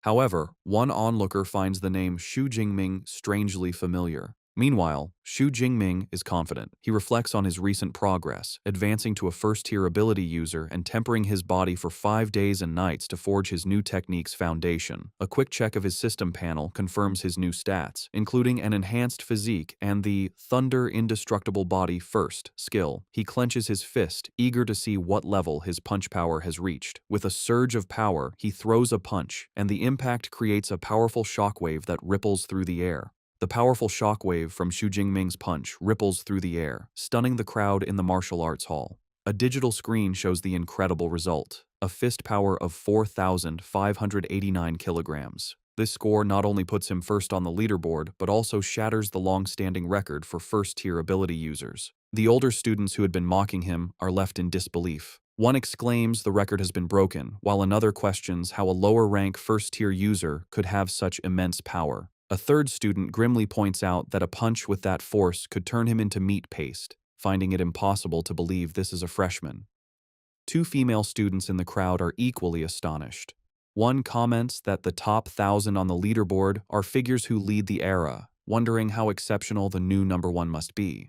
Her friend adds the record had stood for over 10 years and feels she must record the historic moment. His roommate, Liu Wentao, is ecstatic, grabbing Xu Jingming and declaring he is truly his brother and will follow him from now on. A smiling Xu Jingming modestly tells him not to exaggerate. Looking at his fist, Xu Jingming inwardly reflects, pleased with the outcome. He concludes the Thunder Tyrannosaurus's essence blood is highly compatible with him, and the improvement in his strength was immediate. The AI, Eva, floats nearby and formally congratulates Xu Jingming for breaking the record, announcing a 400 credit reward has been issued to his account. A curious Xu Jingming asks if he can earn more credits by breaking the record again. Eva clarifies the reward is only for the first time, but he can challenge the other level pillars for new rewards. Xu Jingming looks up at the other 4 pillars for 2nd to 5th tier users and decides he will break those records later. Meanwhile, his roommate has become a hype man as a group of impressed female students gather around Liu Wentao, who points out his amazing roommate. The girls quickly swarm a bewildered Xu Jingming, with some offering to teach him how to use equipment and others trying to recruit him for their club. Overwhelmed, Xu Jingming is pulled away by Liu Wentao, who suggests they escape to a private training room. Elsewhere, at his master's residence, Dean Yang Gentian is enjoying tea. His senior disciple, Liu Ming, shows him his phone, reporting that his junior brother Xu is a hot topic on the campus forums. Dean Yang Gentian marvels at our boy's exaggerated physical strength, questioning why he ran off to break records instead of resting. Liu Ming then reflects on his own past. He recalls when he was a high-rank first-tier user and had just mastered the first layer of the Thunder Indestructible Body. His fist power was only a little over 3,500 kilograms. He concludes with awe that his new junior brother is much more than just a little stronger than he was. In a luxurious apartment, a young man with dark hair and a brown jacket stares at his phone. Suddenly, he erupts in rage, slamming his hand on the marble countertop. The glass beside him shatters as his hand is covered in orange flames and blue lightning. He fumes, cursing that Xu Jingming has also come to Magic Capital. Clenching his fiery fist, his face contorts with anger. He thinks about how Xu Jingming's success made him miss his chance to be the top scorer of Jiangnan province, turning him into a laughingstock in his home city. He fiercely vows that this time, he will take back all the honor he believes is his. Meanwhile, back in his university's training room, Xu Jingming sits calmly, holding a small knife. He reflects on the effects of his new Thunder Indestructible Body technique, Marveling that even after 5 grueling days of tempering without food or rest, he is still full of energy. To test his new durability, he lightly drags the sharp blade across his hand. The knife makes a metallic sound but fails to break the skin, leaving only a faint white mark. He is impressed, realizing his body's defense is now like E-grade alloy, making him invulnerable to ordinary blades. He concludes it is truly a worthy S-grade body refinement technique. Just then, his roommate Liu Wentao bursts in, calling his name excitedly. He informs Xu Jingming that the news of him breaking the record has caused an explosion on the campus forum. He adds that countless students are posting replies, saying they want to challenge him. Far from being annoyed, a competitive smirk plays on Xu Jingming's lips. He remarks to himself that the martial spirit at Magic University is indeed quite strong. Seeing the challenges, a protective Liu Wentao holds up his phone and angrily offers to help his roommate by crushing the self-overestimating guys online. Xu Jingming calmly pushes his roommate's arm down, telling him to forget it and not waste his time. He explains he has more important things to do, as he is heading to the Battle Technique Library, and tells Liu Wentao to head back to the dorm. Xu Jingming arrives at the massive and modern Battle Technique Library. As he approaches the entrance, he holds his hand out to a scanner, and a complex, glowing orange security circle appears, confirming the building's advanced protection. He is amazed by the security, recalling a rumor the library is personally guarded by the university's vice principal, a legendary 9th-tier superpower user. He realizes that with such a powerful figure watching over it, even the strongest martial saints couldn't steal the treasures inside. After swiping his student ID card, he passes through the gate, and the security circle scans him one last time before letting him in. Inside the Grand Hall, he is greeted by a trio of female librarians. The one in the center warmly welcomes him by name, addressing him as S-grade student Xu Jingming and asking how they can help. Surprised they know him, Xu Jingming asks how they knew his name. The librarian politely explains that students with S-grade authority, like him, are special and have access to all battle techniques. Their system automatically notified them when he scanned his ID. The librarian's thoughts reveal her true motivation. She understands that S-grade authority means his future is destined to be at least that of a Grandmaster-level user. She makes a mental note to befriend him. Xu Jingming tells the librarian he is interested in lightning element superpower battle techniques and asks which floor he should go to. The librarian informs him that techniques of B grade and below are on the 2nd and 3rd floors, but the more precious ones are in a special reading room on the 4th floor. She adds that he can get in by swiping his card. She then personally leads him to the 4th floor, into an elegant private reading room. Inside, a small floating AI device hovers over a table. The AI explains that once he selects techniques online, the original secret manuals will be delivered to him. She kindly warns him to be careful when handling them. Left alone, Xu Jingming commands the AI to display all lightning element battle techniques of B grade and above. In response, the AI projects dozens of blue holographic screens that fill the room, each showing a different technique. As he looks through the selection, 2 techniques catch his eye. The first is an SSS-grade technique called 10,000 Prisons Heavenly Thunder Guidance, which creates a massive thunderstorm domain. However, it is restricted to users who are at least 5th tier. The second is an SS-grade technique named Wrath of the Thunder God, which summons powerful thunder. This one is also restricted, requiring a user to be at least 4th tier. Xu Jingming is in awe of the quality of the techniques, seeing SS-grade and even SSS-grade options. He marvels at how rich the university's collection of secret manuals is, and wonders if he can view them for free. His excitement fades as he realizes the cultivation of these powerful techniques has strict requirements. With his current status, he can only learn A-grade battle techniques for now. He sees countless A-grade options, noting that choosing would be incredibly difficult without his teacher's guidance. Fortunately, he came prepared. He pulls out a recommendation list from his master, Dean Yang Zhentian, which saves him time. Using the list, he interacts with the holographic displays, pointing out his desired techniques. He makes his final decision, choosing 4 specific A-grade techniques. The first is Thunder Spear, an offensive technique. The second is Chain Thunder Gun, a sustained attack. The third is Thunder Flash, a movement technique. The final one is Thunder Prison, a control technique. He mentally categorizes his new skills. Thunder Spear for ranged strikes. Chain Thunder Gun for sustained attacks, Thunder Flash for movement, and Thunder Prison for crowd control. He confidently believes that with these 4 battle techniques and his S-rank Thunder Indestructible body, his combat style will have hardly any flaws. The AI, Eva, analyzes his selection, informing him the average time to learn each A-grade technique to an elementary level is 6 months. It recommends mixing in lower-level techniques for a more balanced approach. However, Xu Jingming confidently dismisses the advice. A short while later, the librarian returns, presenting him with the 4 physical manuals for his chosen techniques. As he reaches for them, Xu Jingming marvels at how luxurious they are. He reflects on their market value, knowing even C-grade secret manuals cost millions, making these 4 priceless A-grade originals an incredible treasure. As he opens the first manual, a golden light shines from its pages. He is struck by the profound artistic conception and powerful aura, realizing it is an experience a copy could never reproduce. He settles down and begins to study the manuals intently. As hours go by, his focus turns to frustration. Sweat beads on his forehead as he clutches his head, struggling to comprehend the complex content. Despite the difficulty, he perseveres, turning page after page.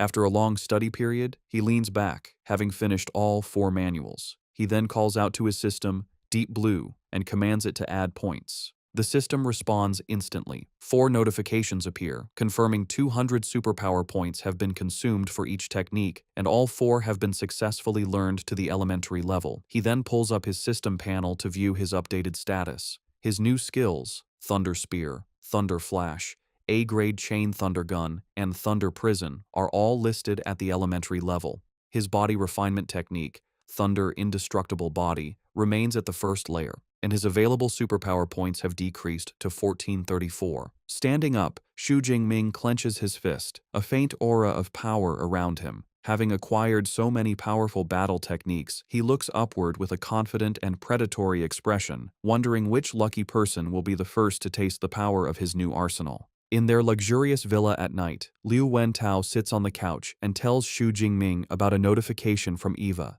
The freshman assembly is the next day at Training Ground 1. He also mentions a new group chat for the freshmen and suggests Xu Jingming should join.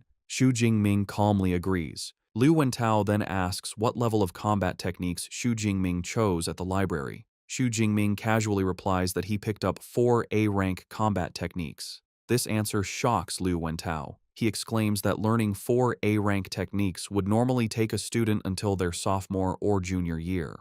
He concludes that his roommate doesn't take the usual route. Liu Wentao's curiosity grows. He realizes that to browse A-rank techniques, Xu Jingming must have A-rank permission. Xu Jingming corrects him, stating his permission level is S-rank. The revelation stuns Liu Wentao, who jumps to his feet.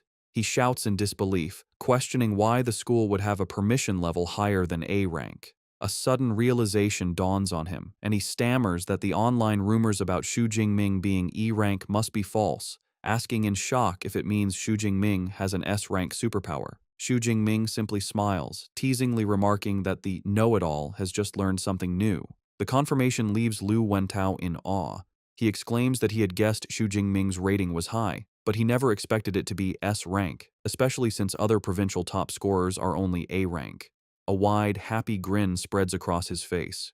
He gives a thumbs up, thinking it was the right decision to become a fan now, solidifying his status as an old fan. Later, Xu Jingming is in the second-floor training room. He holds a practice spear but finds it too light. He thinks that now that he has the combat techniques he needs, he also needs the right equipment. He reflects that his original F-rank obsidian spear is back home and would no longer be suitable for his current strength. He decides to get new gear. He asks the AI, Eva, to open the school mall and search for spear-type weapons. Eva complies, and holographic displays appear, showing spears from F-rank to D-rank.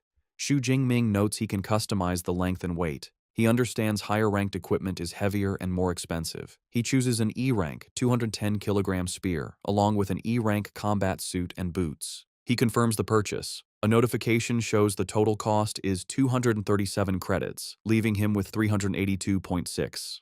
The purchase is confirmed for delivery the next day. He thinks with a bit of dismay how quickly his credits disappeared, shrinking by nearly half. With his new gear on the way, he grips the practice spear with a determined look. He knows he'll have to rely on this temporary weapon. With a confident smirk, he declares that tonight it will help him practice his 4 new A-rank combat techniques. The next day, the freshmen of Modu Superpower University gather for their assembly. As Xu Jingming arrives, he immediately draws the attention of the other students. Murmurs spread as they recognize him as the one who broke the school's punch power record. They also identify him as the Jiangnan province top scorer, marveling at his strength and handsome appearance. Before he can find a seat, he is confronted by a tall, imposing young man named Lei Zhou, who aggressively points and loudly issues a challenge. Onlookers immediately recognize him as the second-place scorer from Jiangnan province, who scored over 9,300. They gossip about his privileged background, noting both of his parents are powerful Tier 4 superpowered beings. They sympathetically remark that it's a shame no one remembers second place, making his unwillingness to accept his loss understandable. Despite the public challenge, Xu Jingming is unfazed. He calmly declines, stating he is not interested, a response that shocks his roommate Liu Wentao. Lei Zhou, however, smirks and tells him not to refuse so quickly. He then brings up a personal matter, recalling that Xu Jingming's aunt's family runs a business selling rare plants. Leaning in with a menacing grin, he reveals his family is his aunt's biggest customer, and she also owes them a large loan. He then delivers a thinly veiled threat, suggesting that if the payment isn't made on time, his aunt's family might find themselves in trouble. The threat instantly changes the atmosphere. Xu Jingming's expression turns cold as a fierce, dark blue aura erupts from his body. He quietly asks if Lei Zhou is threatening him. The sheer pressure of his aura physically forces a startled Lei Zhou to step back. Sweating and shaken, Lei Zhou struggles to comprehend the fierce, beast-like presence. He quickly backpedals, stammering that it wasn't a threat, just a heads up.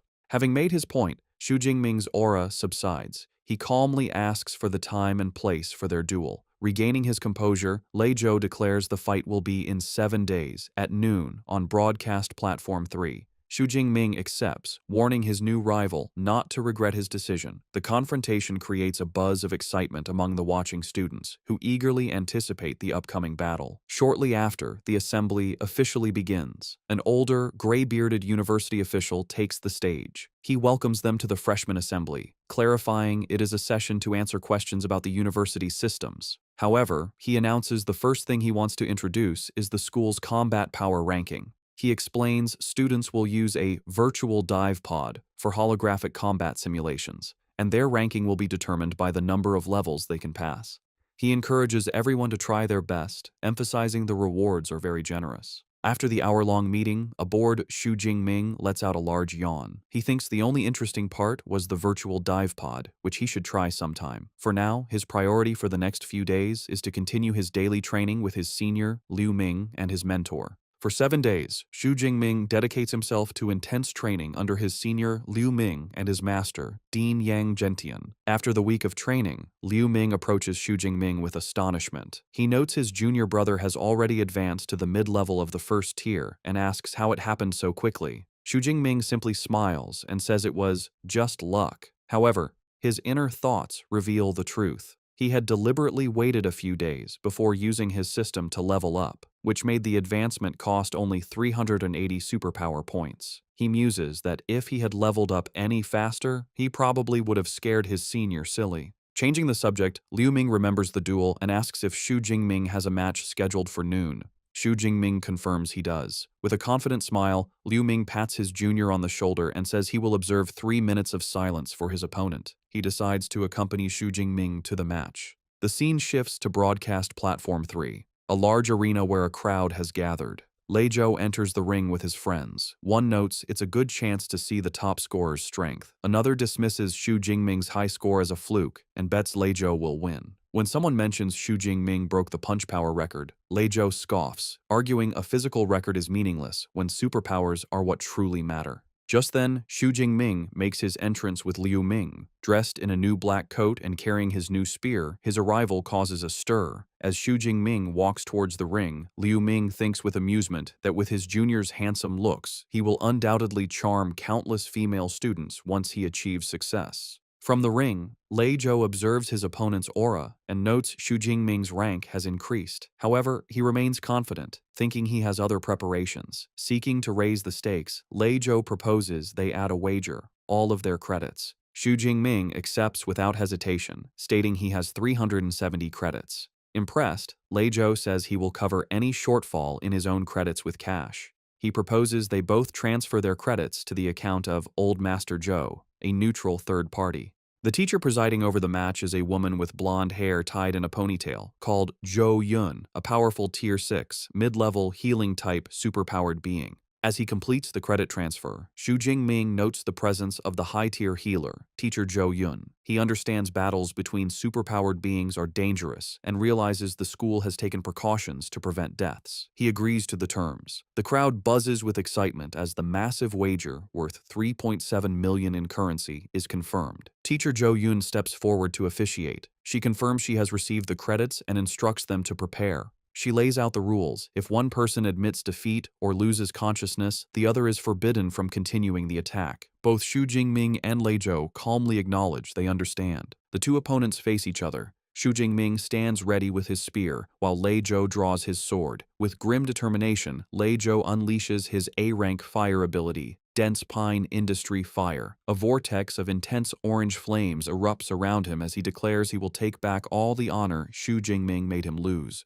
The power of his ability impresses the crowd, who marvel at the terrifying force of an A-rank fire superpower. Wreathed in flames, Lei Zhou charges forward. He leaps and brings his sword down in a powerful, raging flame slash. In response, Xu Jingming simply stands his ground and swings his spear in a basic upward arc. To everyone's astonishment, his simple block completely neutralizes the flaming sword strike. The audience is stunned. They can't believe Xu Jingming didn't use a combat technique and still blocked such a powerful move. They exclaim in shock that a normal attack just broke a big special move. Lei Zhou himself is left speechless, gritting his teeth in disbelief. With his opponent's attack nullified, Xu Jingming looks at him with cold indifference. Purple lightning begins to crackle around him as he tells Lei Zhou that nothing is impossible. The only reason it seems so is because Lei Zhou is simply too weak. Before his rival can react, Xu Jingming launches a devastating counterattack. Surrounded by a torrent of purple lightning, he lunges forward and strikes Lei Zhou squarely in the chest, sending him flying backward.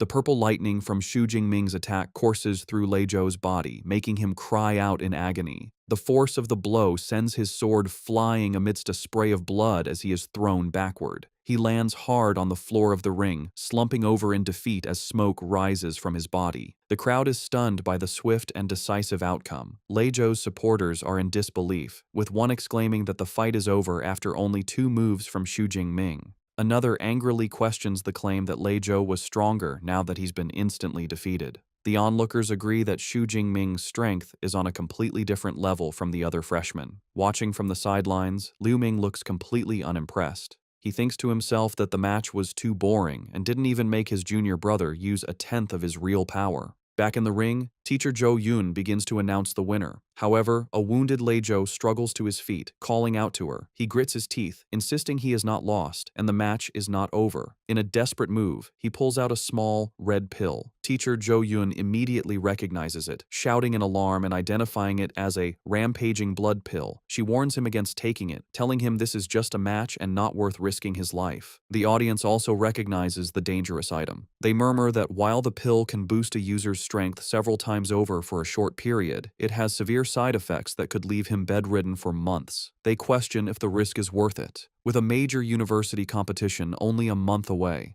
Lei Zhou ignores their concerns, stating that he will bear any consequences himself. He is determined to take the gamble and will accept his loss only if he is defeated after this. In the crowd, some students, including Liu Wentao, protest, asking if using a performance-enhancing drug is allowed. Teacher Jo Yun addresses the complaints, clarifying that since this is an unofficial battle, there are no strict rules. She explains that weapons, combat suits, and drugs are all considered permissible resources. As she speaks, Lei Zhou swallows the pill. She finishes by stating that if Xu Jingming had a similar pill, he would also be allowed to use it. As the pill takes effect, Lei Zhou's body erupts in an even more intense fire aura. His eyes begin to glow with a menacing orange light as he roars with newfound power. Teacher Jo Yun watches with a worried expression, noting the pill is high grade and has boosted Lei Zhou's power to the lower level of the 2nd tier. She concludes that Xu Jingming is now in serious trouble. Faced with his opponent's desperate power-up, Xu Jingming's own battle intent surges, becoming even more potent as a torrent of purple lightning erupts around him. From the sidelines, Teacher Jo Yun observes this with approval, thinking that Xu Jingming's fighting spirit is becoming even more vigorous and that he has the mindset of a great general. Gripping his spear, a confident smile plays on Xu Jingming's lips. He thinks to himself that finally the fight is no longer like an adult beating up a child. He takes a single step forward, and the lightning around his combat boots shatters the floor of the ring. He then charges at his opponent with blinding speed. Lei Zhou is shocked by his incredible velocity. The two fighters clash in the center of the ring, their superpowered attacks meeting with explosive force. Lei Zhou blocks Xu Jingming's initial thrust, but the raw power behind the attack is overwhelming. The force of the blow sends Lei Zhou staggering backward, forcing him to his knees to absorb the impact. Still surrounded by his wavering flames, he grits his teeth in disbelief. He can't understand how, even with his strength boosted to the second tier, he is still no match for Xu Jingming. He wonders what kind of monster he is facing. Realizing a head-on fight is useless, Lei Zhou changes his strategy. He decides that if he can't win a direct clash, he will attack from a distance. He leaps back and launches a volley of powerful fireballs at Xu Jingming. However, his ranged attack is met with casual disdain. Xu Jingming effortlessly swings his spear in a wide arc, creating a vortex of lightning that deflects all the fireballs. He mockingly asks if that is all Lei Zhou has. Frustrated and sweating, Lei Zhou curses his opponent's flawless lightning ability. He desperately clings to a new hope, thinking that he can no longer get close. But if he can exhaust Xu Jingming's power before his drug boost wears off, he might still have a chance.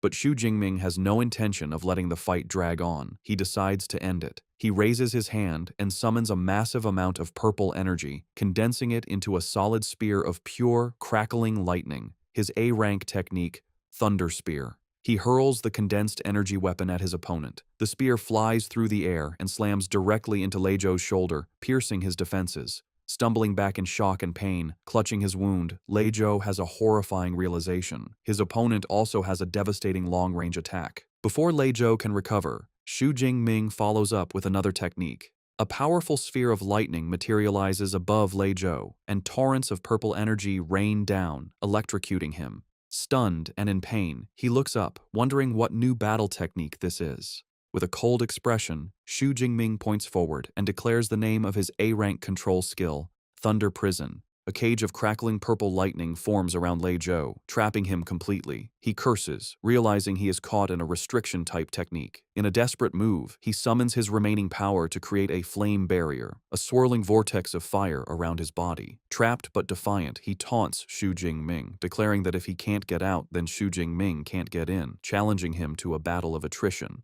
Xu Jingming, however, is unfazed. He looks at the fiery defense with disdain, thinking the flame barrier looks weak and wondering how many of his attacks it could withstand. Instead of a battle of wills, he leaps high into the air, easily clearing the flame barrier and positioning himself directly above his trapped opponent. While airborne, he unleashes his ultimate assault. He summons his power, and dozens of massive, glowing purple spears of pure lightning materialize in the air, all aimed at the helpless Lei Zhou. The deadly rain of lightning spears begins to descend, a technique that looks like a devastating version of his chain thunder gun. Looking up at the overwhelming attack, Lei Zhou is filled with absolute terror. He knows with certainty that if he is hit by that barrage, he will die. With his life on the line, his pride shatters, and he screams out his surrender. At the very last second, just as Lei Zhou shouts his concession, the tip of the lead lightning spear stops just inches from his eye. The rain of spears dissipates as Xu Jingming lands gracefully in the ring. In a final definitive motion, he thrusts his physical spear forward, piercing Lei Zhou's chest and leaving no doubt as to who the victor is.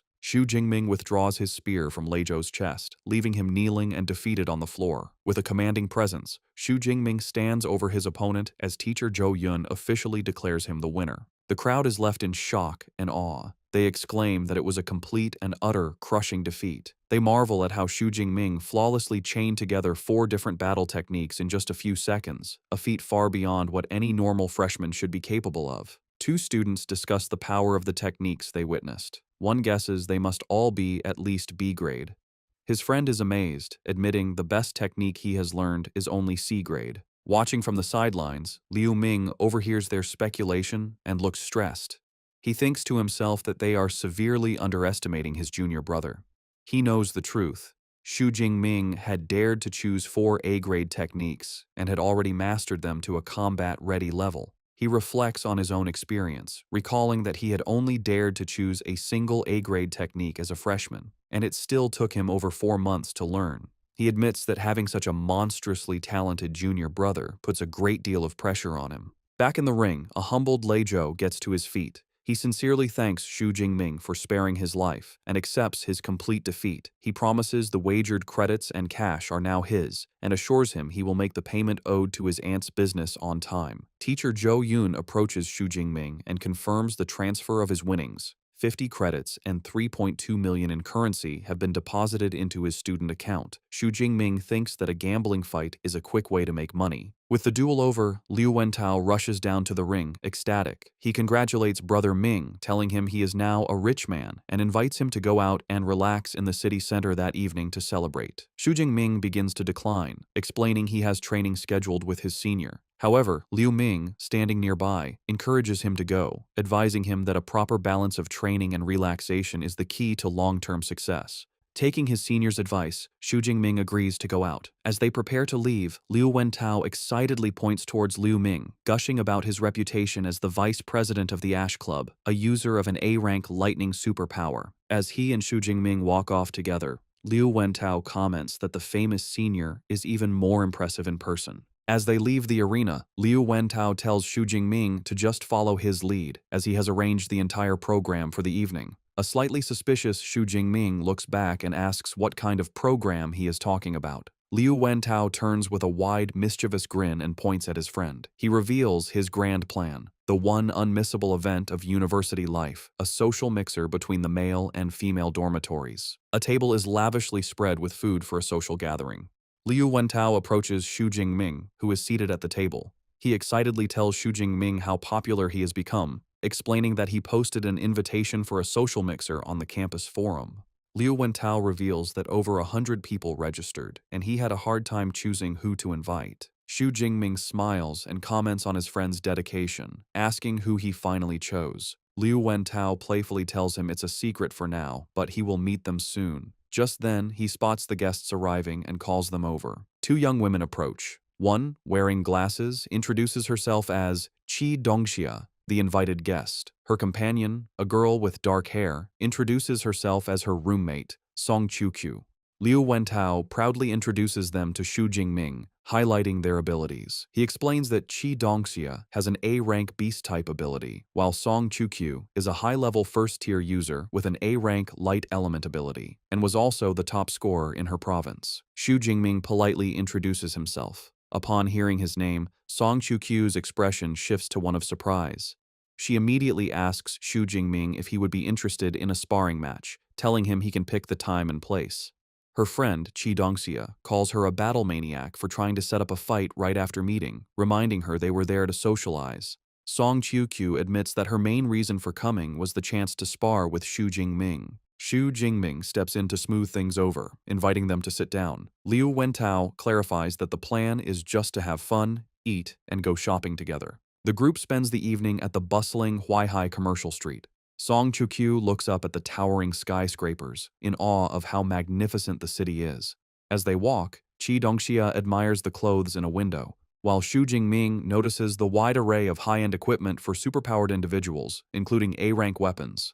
He observes a display of blades and elixirs, thinking this commercial center offers a far greater selection of gear than his hometown of Jiangcheng. Their outing continues as they enjoy some street food together. Later, they browse a clothing boutique. As the girls shop, Xu Jingming offers to hold Song Qiuqiu's shopping bag, and their hands briefly touch as he takes it. Afterward, Xu Jingming watches as the two girls walk ahead, looking at a jewelry display. By the end of the evening, Xu Jingming is holding many shopping bags, surprised they spent several million in just a few hours. Liu Wentao remarks that despite Song Qiuqiu's simple style, she is quite a wealthy young woman. When Xu Jingming seems curious, Liu Wentao leans in to explain that her family background is also incredibly powerful. Just then, Qi Dongxia cheerfully calls out to them to help carry one final bag, while Song Qiuqiu thinks it is probably time to head back. The night ends with Xu Jingming and Liu Wentao walking the girls back to their impressive villa.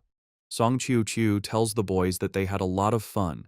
Both Xu Jingming and Liu Wentao wave goodbye as the girls head towards their home. However, before leaving, Song Chu-kyu stops and faces Xu Jingming with a serious expression. She tells him she was serious earlier and promises that one day she will formally challenge him to a sparring match. Her determined declaration surprises Xu Jingming for a moment, but he quickly recovers, a confident smile on his face as he accepts her challenge, saying he is looking forward to it. Song Chu-kyu seems pleased before turning to go inside. Once inside, Chi Dongxia begins to tease her friend. She remarks that she has never seen Song Chu-kyu show a pleasant expression to any boy since they started university, with Xu Jingming as the only exception. She happily concludes it was a great idea to bring her. Song Chu-kyu explains the reason for her usual coldness. She reveals her A-rank light element ability lets her perceive the inner thoughts of others, so she is constantly exposed to the impure thoughts of the boys around her. However, she says Xu Jingming is different. Her ability revealed he only holds a sense of appreciation with no impure intentions. She concludes thoughtfully that he is special. Hearing this, Chi Dongxia gets a mischievous look, teasingly concluding that Miss Song has developed a crush. Meanwhile, as the boys walk back, Liu Wentao sighs with satisfaction, commenting that it's nice to relax once in a while, and Xu Jingming quietly agrees. Xu Jingming, however, is lost in thought. He reflects on Song Chu-kyu and her high-level status, realizing he still has a long way to go. The thought motivates him to work hard and grow even stronger. 15 days later, Xu Jingming is meditating in his training room. Sensing he is ready, he decides it is time to level up and commands his system, Deep Blue, to use his points for an upgrade. A violent surge of purple lightning erupts from his body. System notifications confirm he is undergoing a dual advancement, from a mid-level to a high-level first-tier user, while also leveling up his Thunder Indestructible Body technique to its second level. As the energy subsides, Xu Jingming reflects on his progress. He notes the rank up has significantly increased his power, and that the second level of his body tempering technique is focused on strengthening his bones and muscles. He then consults the training manual, which reveals that upon reaching the third level, he will unlock a special ability called the Thunder Extreme State, which provides a temporary but immense boost to power and speed. He pulls up his system panel to check his new status. While pleased, he is disappointed to see he only has 62 ability points left, not enough to reach the next level. He realizes it is time to ask his master for leave to go to the wilderness, hunt beasts, and get more ability points. Later, when Xu Jingming visits his master's residence, Dean Yang Gentian is shocked by his rapid advancement, asking if he has broken through again. Xu Jingming calmly confirms his progress from the previous night, also mentioning his body tempering technique has reached the second level. The dean is inwardly amazed, thinking his student speaks of difficult breakthroughs as if they were simple.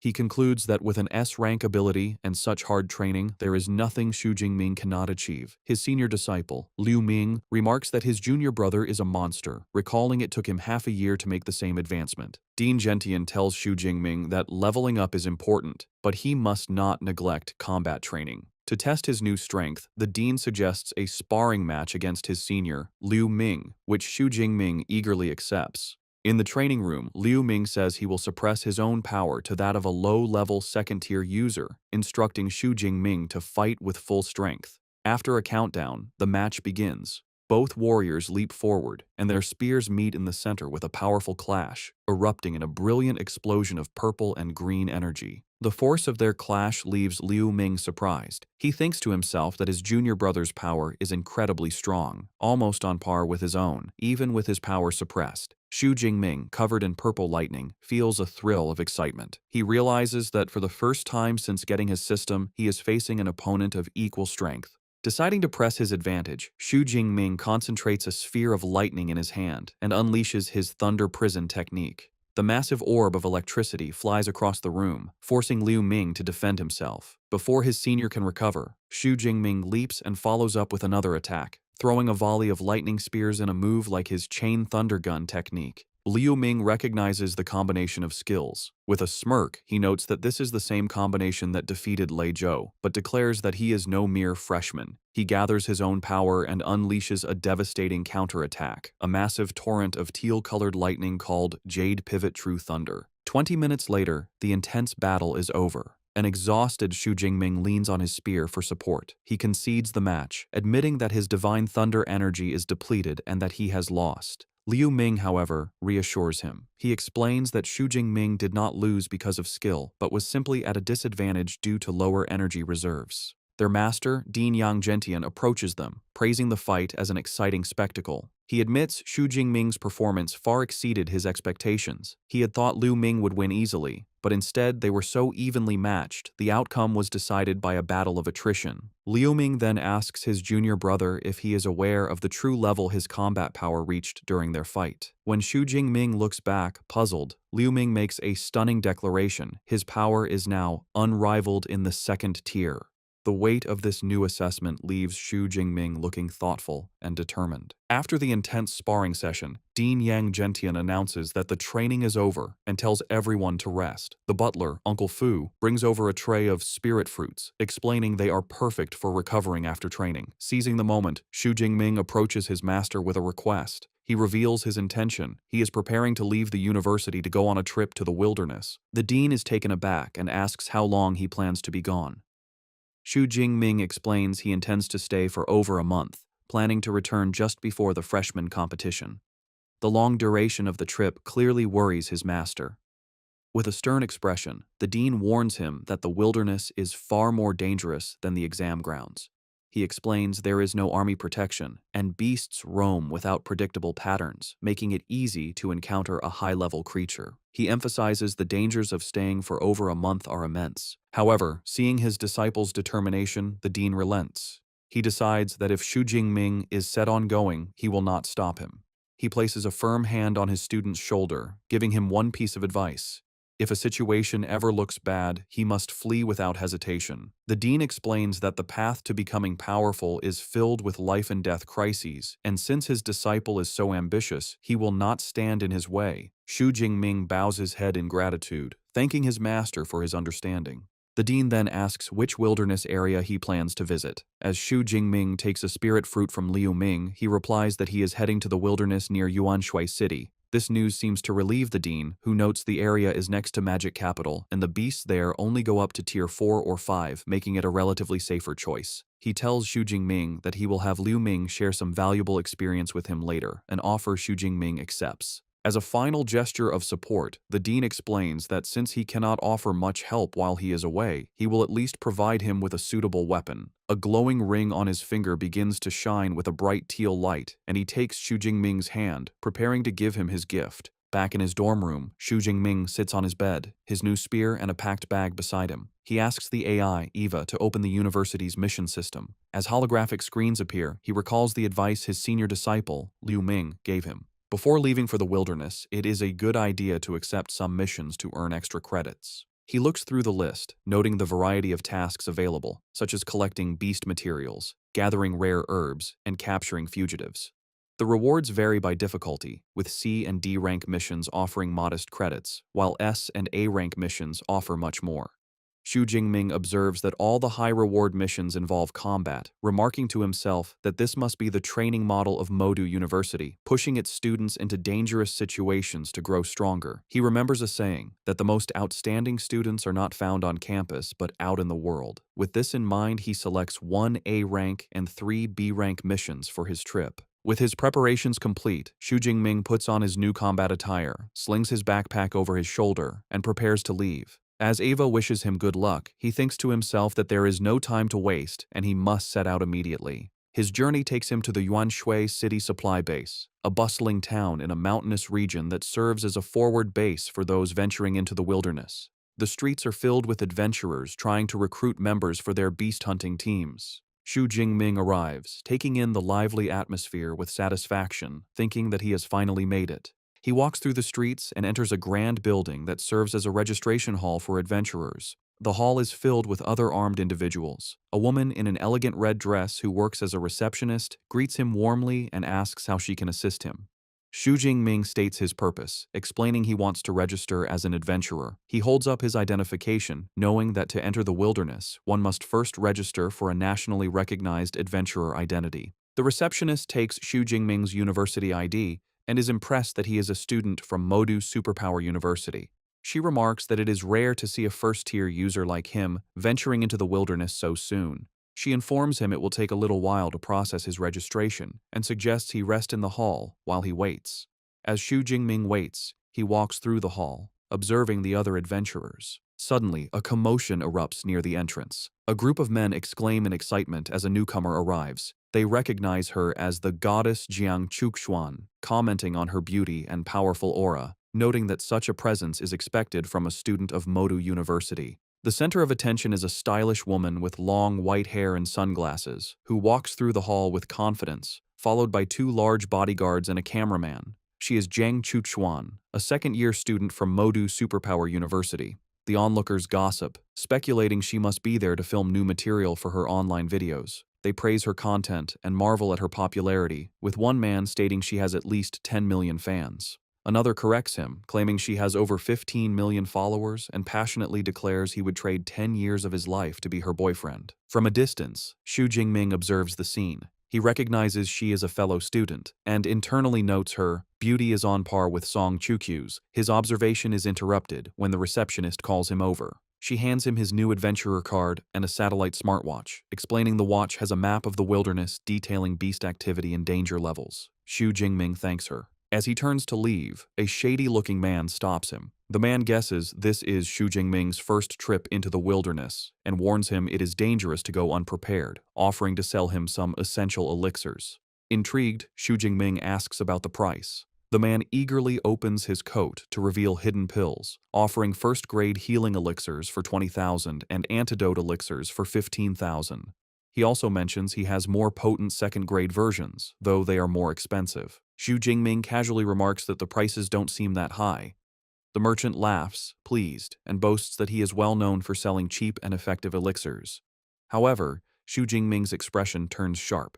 He internally notes, something is wrong. He knows a standard first-grade elixir should cost at least 30 or 40,000. The man's low prices can only mean one thing. He is a scammer targeting inexperienced newcomers. Instead of being intimidated, Xu Jingming calmly asks how many elixirs the man wants, then immediately calls out his scam, asking how many other newcomers he has cheated. The merchant, realizing he's caught, drops his friendly act. He aggressively gets in Xu Jingming's face, asking if he was toying with him from the start. Xu Jingming remains unfazed, simply asking what he thinks. The merchant's face twists into a menacing grin. He declares that Xu Jingming is the first person to dare provoke him within the supply base. However, before things can escalate, a young woman with short, dark hair intervenes, shouting at the merchant. She calls him by his name, Zhao Chunlin, and accuses him of scamming new adventurers again. The woman walks towards them. Annoyed, Zhao Chunlin mutters that Xu Jingming is lucky this time. Before leaving, he leans in and delivers a sinister threat, warning Xu Jingming not to leave the supply base for the next few days, or he will regret it.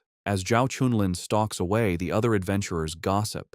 They comment that the newcomer is in trouble for being targeted by Zhao Chunlin and that he provoked the wrong person. One adventurer notes that Zhao Chunlin is rumored to be a mid-level second-tier user, making him too powerful for a high-level first-tier user like Xu Jingming. The woman who intervened approaches Xu Jingming and warns him that Zhao Chunlin is vengeful, advising him to stay inside the base. Xu Jingming thanks her but asks why a known scammer isn't dealt with by the authorities. She explains Zhao Chunlin has powerful connections, which is why no one interferes. She advises Xu Jingming to buy his supplies from official channels and gives him one last warning not to leave.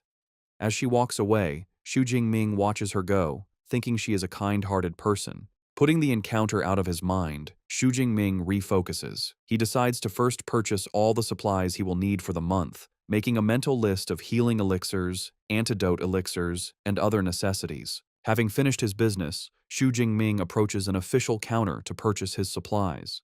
After stowing the items in his backpack, he leaves the adventurer's hall, now fully equipped and ready for the wilderness. However, as soon as he steps outside, his path is blocked by Zhao Chunlin and his cronies. The merchant looks furious, mockingly commenting on how Xu Jingming is foolish and defiant for daring to leave after being warned not to. He angrily asks if this is a sign of disrespect. Unfazed, Xu Jingming calmly asks what he wants. Enraged by his calm demeanor, Zhao Chunlin's face twists into a sneer. He declares that since Xu Jingming has disrespected him, he will break both of his legs and make sure he spends the rest of his life in a wheelchair. claiming it is the only way to appease his anger. Nearby, the kind adventurer woman who had warned him earlier sees the confrontation. She expresses frustration that he didn't listen to her and declares she must go help. However, her companion holds her back, suggesting it might be better to let him learn a lesson. Back in the confrontation, Zhao Chunlin prepares to make good on his threat. Dark energy swirls around his arm as he activates his ability. He boasts about his C-rank metallic skin superpower, claiming that when combined with his D-rank combat suit, Xu Jingming won't even be able to scratch him. He then gives his ultimatum. Unless Xu Jingming pays him 1 million and kneels in apology, he will be crippled. Xu Jingming's reaction is instant. A faint crackle of purple lightning comes from his body as he utters a single contemptuous word: shameless. The sudden surge of his energy startles Zhao Chunlin, his eyes widening in shock. Before Zhao Chunlin or his cronies can react, Xu Jingming disappears in a flash of purple lightning, reappearing behind the merchant and striking him down with a single devastating blow. The force of Xu Jingming's single, lightning-fast attack sends Zhao Chunlin flying backward, his body battered and bloody. Zhao Chunlin is slammed with such force that he crashes through a nearby stone wall, shattering it. The onlookers, especially the kind adventurer woman and her companions, are left utterly speechless by the sudden and brutal display of power. Xu Jingming stands calmly in the now devastated courtyard, unfazed by the chaos he caused as the crowd parts around him. The onlookers are in shock, murmuring about the instant and terrifying defeat of Zhao Chunlin. One person notes they didn't even see how Xu Jingming attacked, while another remarks they were initially worried for the newcomer, never expecting him to be so strong. The consensus is clear: Zhao Chunlin picked a fight with the wrong person. The kind adventurer woman and her friend are also trying to process what they just saw. The woman admits she couldn't follow his movements either.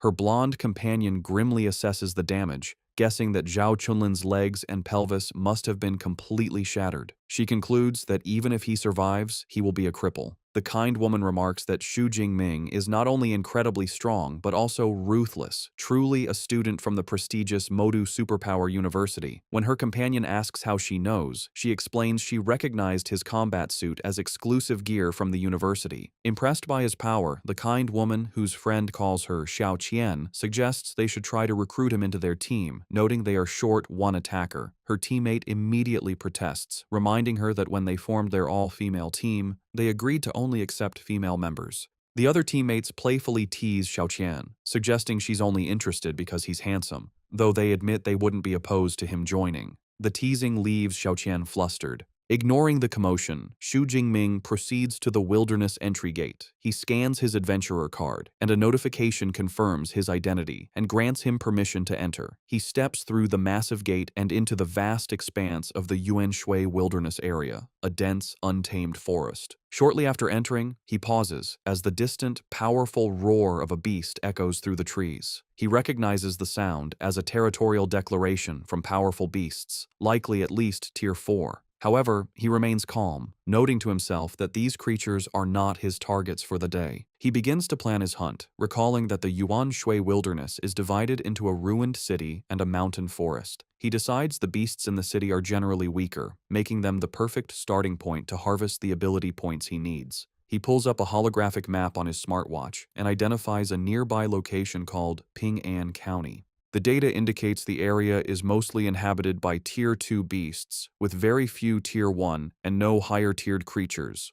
With its large area and an estimated 500 to 600 beasts, he concludes it is the ideal hunting ground. With a determined cry, Xu Jingming declares his arrival in Ping'an County and breaks into a full sprint, his body covered in a faint blue aura as he moves with incredible speed through the forest. He soon enters the desolate, ruined streets of the county, where his presence immediately attracts a ferocious, wolf-like beast that lunges at him from the shadows. Xu Jingming calmly identifies his attacker as a Tier 2 Shadow Cat, seeing it as a timely delivery of ability points. However, as he prepares to fight, he suddenly clutches his chest in pain. He feels the violent, negative emotions from the Thunder Tyrannosaurus blood stirring within him, filling him with an overwhelming urge to kill. He realizes the more he tries to suppress this impulse, the stronger it becomes. A savage, manic grin spreads across his face as he decides he has had enough of holding back. Unleashing a torrent of purple lightning, he embraces the bloodlust, his sudden transformation and terrifying aura leaving the Shadow Cat frozen in fear. The scene then shifts to 1 month later. A team of 4 adventurers patrols the empty streets of the same county. One of them asks their bald, red-bearded captain why the area is so deserted, complaining they have been searching for a full day without finding a single beast. The captain angrily retorts that he has no idea, finding the situation deeply unsettling. He reasons there should be hundreds of beasts in a city of this size, and even a mass migration wouldn't leave the area so completely barren. Just then, their luck seems to change as a large, tiger-like arm-blade tiger appears before them, startling the group. Relieved to have finally found a target, the captain rallies his men, declaring they should kill it together. However, before they can move, a massive spear of pure purple lightning descends from the sky. The energy spear slams directly into the beast, instantly obliterating it in a massive explosion of purple energy and debris. The adventurers are left stunned by the sudden, overwhelming attack. One of them nervously wonders if they just saw a new type of laser weapon. The more experienced captain dismisses the idea, explaining a laser would be much faster. He correctly deduces that the devastating attack was an incredibly powerful lightning element combat technique. The captain of the adventurer team quickly understands the situation. He concludes that the devastating attack was a clear warning and that a powerful individual has claimed the entire county as their territory. He urges his team to leave immediately. His men scramble to follow, with one commenting on how terrifying the lightning spear was, while another finally understands why they couldn't find any beasts. They had all been wiped out by this powerful lightning user. The captain yells at them to hurry, fearing the consequences if they linger and anger the mysterious powerhouse.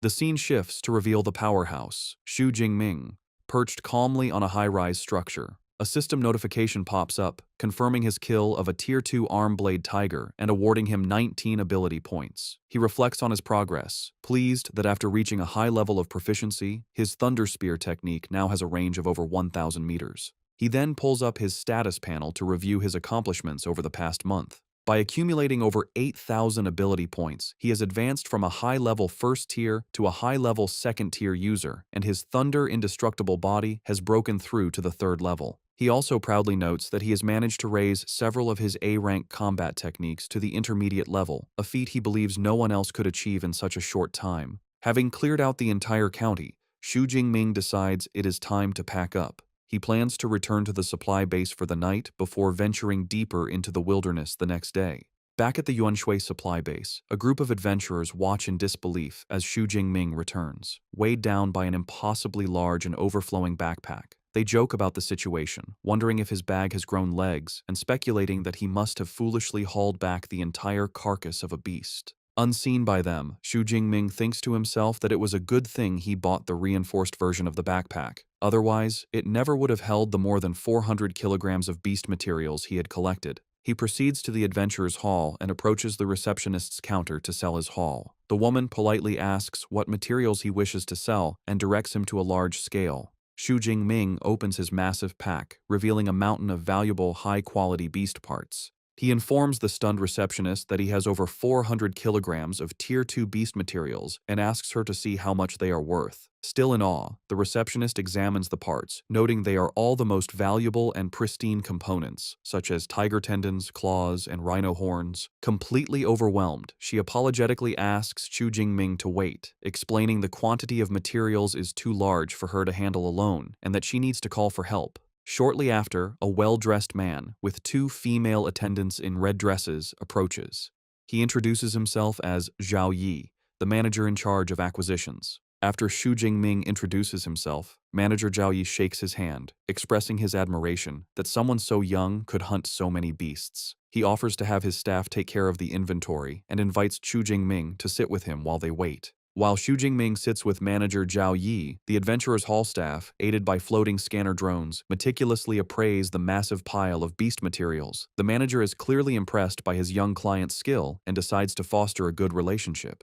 He presents Xu Jingming with a platinum membership card for the supply base, which grants a discount on all purchases, and asks him to accept the small token. Xu Jingming politely accepts, thanking the manager. Soon after, a female employee delivers the final inventory report. She states they have counted a total of 89 high-tier, 107 mid-tier, and 221 low-tier Tier 2 beast materials. The staggering numbers leave the manager inwardly stunned, wondering if Xu Jingming had single-handedly wiped out an entire beast lair. Turning back to his client, the manager presents the final valuation, totaling just over 24.76 million. He offers to round the payment up to 25 million, an offer Xu Jingming graciously accepts. A moment later, Xu Jingming receives a notification on his phone confirming the deposit, bringing his new bank balance to over 29 million. He smiles, realizing he has become incredibly rich overnight. As he prepares to leave, manager Zhao Yi gives him his business card, inviting him for tea sometime. Xu Jingming politely agrees and leaves. The manager watches him go, thinking the young man has a future with limitless potential. Just as Xu Jingming departs, the manager's phone begins to ring. He answers, and the caller is revealed to be Zhao Chunlin. From a hospital bed, heavily bandaged and in a wheelchair, the enraged merchant yells into the phone that he saw the person who attacked him return to the base and furiously demands that the manager help him get revenge. The manager, now revealed to be Zhao Chunlin's powerful contact, calmly asks if he is referring to the high-level first-tier user and inquires how he wants to proceed. Zhao Chunlin furiously demands that he dispatch the Tiger Shark Squad to make Xu Jingming's life a living hell. The manager agrees to lend him the elite squad, but makes one condition clear. After this, their association is over. Zhao Chunlin accepts the terms, vowing to leave the city as soon as his revenge is complete. After ending the call, manager Zhao Yi feels a sudden sense of unease. He tries to dismiss it as paranoia, reassuring himself that the Tiger Shark Squad is an elite team of Tier 2 users and should have no trouble dealing with a single first-tier opponent.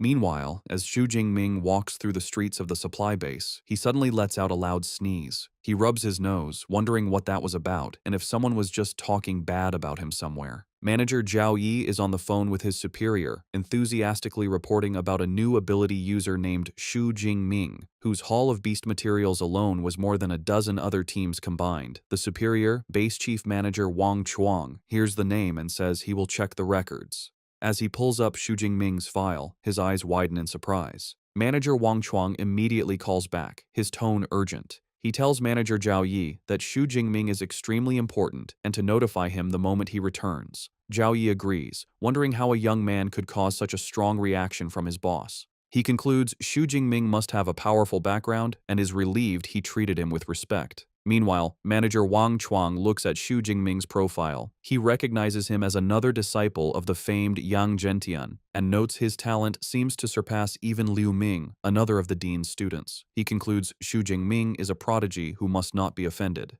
Elsewhere, Xu Jingming walks through the commercial streets of the supply base. He sees a shop selling spatial storage rings and is dismayed that even basic models, no larger than a suitcase, cost over 10 million. Despite the high price, he finds the convenience of a space ring appealing and wonders how much a larger one for his spear would cost. His thoughts are interrupted by his phone ringing. He answers and hears the cheerful voice of his roommate, Liu Wentao, who asks when he'll return to the university.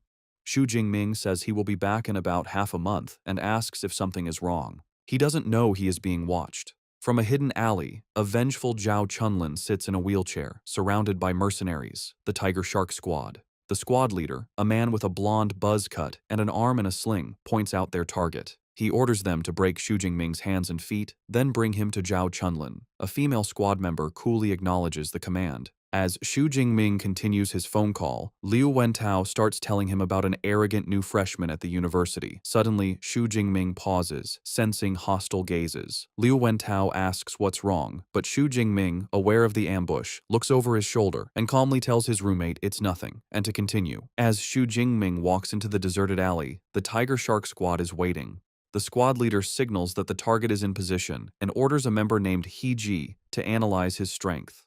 Another member remarks their captain is being too cautious about a single upper first-rank user. As He-ji uses her psychic ability to scan their target, her expression turns to shock, and she exclaims that what she is seeing can't be possible. The captain asks what is wrong, sensing something is amiss. He-ji shares her psychic perception with the team, letting them see what she sees. Their view of the alley shows their auras as small flickers of energy, but Xu Jingming's is a colossal vortex of immense purple power that dwarfs them. The team is horrified. realizing his power is far stronger than an upper second-rank user and he could easily destroy them. The leader's face twists in fury as he realizes their intelligence was wrong and Zhao Chunlin sent them on a suicide mission. He immediately aborts the operation, ordering a retreat and vowing to settle the score. From the alley, Xu Jingming watches the squad members suddenly leap away and vanish, leaving him confused by their sudden withdrawal. He quickly deduces the only person in the base with a grudge against him is Zhao Chunlin and assumes this was a failed revenge attempt. He dismisses it, thinking people like that never change and he will teach him a lesson next time. The enraged Tiger Shark squad returns to Zhao Chunlin. The squad leader storms up to the merchant and slaps him powerfully across the face.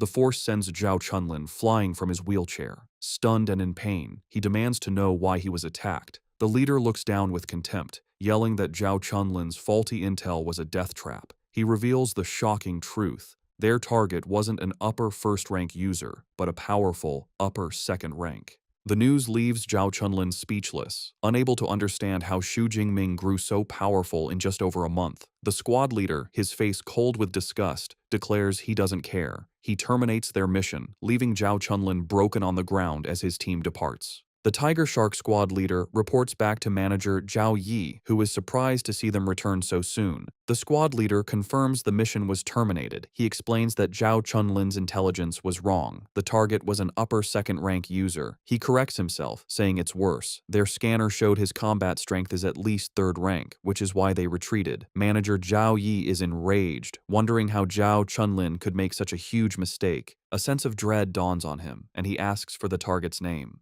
The leader says Zhao Chunlin only gave a description, a muscular man, about 1.9 meters tall, who carries a long spear. The description clicks, and manager Zhao Yi's face turns pale with horror as he realizes who the target was. The scene cuts to manager Wang Chuang's office, who slams his hands on his desk, sending books flying. He yells at Zhao Yi, demanding to know who gave him the audacity to ambush Xu Jingming. A terrified Zhao Yi nervously points out he's just an upper second-rank kid and questions if such a strong reaction is needed. Manager Wang Chuang calls him a fool and has a drone project Xu Jingming's records. As he reads, the horrifying reality hits him. The file confirms Xu Jingming is an 18-year-old upper second-rank user, the top scholar of Jiangnan province, and a freshman at Modu Superpower University. The most damning detail is his mentor, the legendary Yang Zhentian. Manager Wang Chuang grimly asks if he now understands, explaining a master like Yang Zhentian could level the base, and the state would do nothing. Overcome with fear, spikes erupting from his back, manager Zhao Yi bows and promises to handle the situation. On manager Wang's orders, 2 guards drag in the battered Zhao Chunlin. The terrified merchant is thrown to the floor, where he begs for his life. Manager Zhao Yi, his face cold, declares a simple beating isn't enough. The ringleader must be executed. He tells Zhao Chunlin he has only himself to blame for picking a fight with someone he couldn't afford to offend. Without another word, he snaps the merchant's neck, executing him on the spot. In manager Wang Chuang's office, manager Zhao Yi looks on nervously after executing the merchant. However, the base chief manager is not satisfied. He coldly asks if Zhao Yi believes that is enough to appease someone like Xu Jingming. With a menacing look, he tells Zhao Yi that while he has overlooked his shady dealings over the years, this mistake is too great. He declares everyone involved, including the Tiger Shark squad, must be severely punished to ensure no rumors spread. A horrified Zhao Yi can only watch. The scene shifts to the Adventurers Hall entrance, where the base's top management has gathered in a formal line. A crowd, including Xiao Qian and her team, observes the gathering. They recognize manager Wang Chuang at the front and note all department heads are present. They guess such an impressive lineup must be for someone very important. Just then, Xiao Qian's teammate spots a familiar face, pointing out the young man from Modu Superpower University. Xu Jingming, returning from his errands, looks on, confused why the entire management team is at the entrance. The man at the front steps forward. He warmly welcomes student Xu and introduces himself as the base chief manager, Wang Lun. Seeing the base's highest authority personally greeting him leaves Xiao Qian and her friends shocked as they realize there is much more to this young man's identity. Manager Wang Lun offers a formal apology. He informs Xu Jingming that for the offense, Zhao Chunlin has been punished. Furthermore, all accomplices have been rounded up and will spend their lives in prison. To make amends, the manager explains, the base has prepared reparations. Xu Jingming is impressed, thinking that a chief manager certainly handles matters cleanly and decisively. A female attendant brings forward a box, presenting Xu Jingming with the base's highest-level black gold membership card. Manager Wang Lun explains this card grants him free lodging and a minimum 20% discount on all purchases. Another attendant then presents a second gift, a small box containing a 1 cubic meter space ring. The incredible value of this gift leaves Xu Jingming completely stunned as he realizes what he is being offered. Holding the space ring, Xu Jingming notes its incredible value, saying it would cost at least 50 million on the market. He accepts the gift, acknowledging manager Wang Chuang's sincerity. Manager Chuang praises Xu Jingming, commenting that his boldness is what he would expect from a student of Yang Zhentian. He mentions that Xu Jingming's senior disciple, Liu Ming, also trained at the base. Before Xu Jingming leaves, manager Wang Chuang assures him that if he runs into trouble in the city, he should contact him, as his influence is significant. Xu Jingming understands this special treatment is entirely due to his master's powerful backing. Later, in the luxurious room from his new black gold membership, Xu Jingming finally relaxes. After a month of hard training, he is grateful for the rest. He decides to bind the space ring to himself, a process that requires leaving a spiritual imprint on it. With his strong spiritual power far surpassing an average user of his level, he completes the task easily. Testing the ring, he finds he can retrieve items with a simple thought and store them with a touch. Although it can't hold living things, he finds it very convenient. His rest is interrupted by a call from his master, Yang Zhentian. Xu Jingming informs him he just returned from the wilderness and has something important to report. Upon learning someone sent mercenaries to attack his disciple, Yang Zhentian becomes enraged. He shouts over the phone that a space ring is too light a compensation for an assassination attempt and threatens to destroy the base if anything had happened to Xu Jingming. Once calmer, he asks why the elite squad retreated. Xu Jingming speculates they realized his strength was much greater than they expected, seeing him as an upper-tier second-rank user, forcing them to fall back. The news leaves Yang Zhentian speechless. He shouts into the phone in disbelief that Xu Jingming has already reached that level in just 1 month. His master's shock quickly turns into a proud laugh. He praises Xu Jingming, stating his cultivation speed is even faster than his was, and eagerly asks when he plans to return so they can celebrate. Xu Jingming tells him he will be back just before the semester begins, as he plans to use the remaining time to explore more dangerous areas. His master warns him to be careful, and Xu Jingming assures him he will. After the call, Yang Zhentian is still beaming with joy. His butler, Uncle Fu, remarks it has been a long time since he's seen him so happy. The dean can't contain his admiration for Xu Jingming's astonishing speed of improvement. He reflects that life and death crises, which are catalysts for others, seem to work like a powerful cheat device for his talented disciple, speeding up his growth at an incredible rate. Following his plan, Xu Jingming ventures into the forest mountain range, a more advanced part of the wilderness. As he walks, the air is filled with the roars of fierce beasts. He notes this area seems much richer in resources than the ruined city he had cleared. His keen senses pick up on an attack just as his boot snaps a twig, alerting his foe to his position. Suddenly, invisible energy slashes tear through the air, aimed at him. Reacting with incredible speed, Xu Jingming dodges the assault, the blasts narrowly missing him and slicing through the trees. The attacker reveals itself, a large, ferocious Gale Dreadwolf.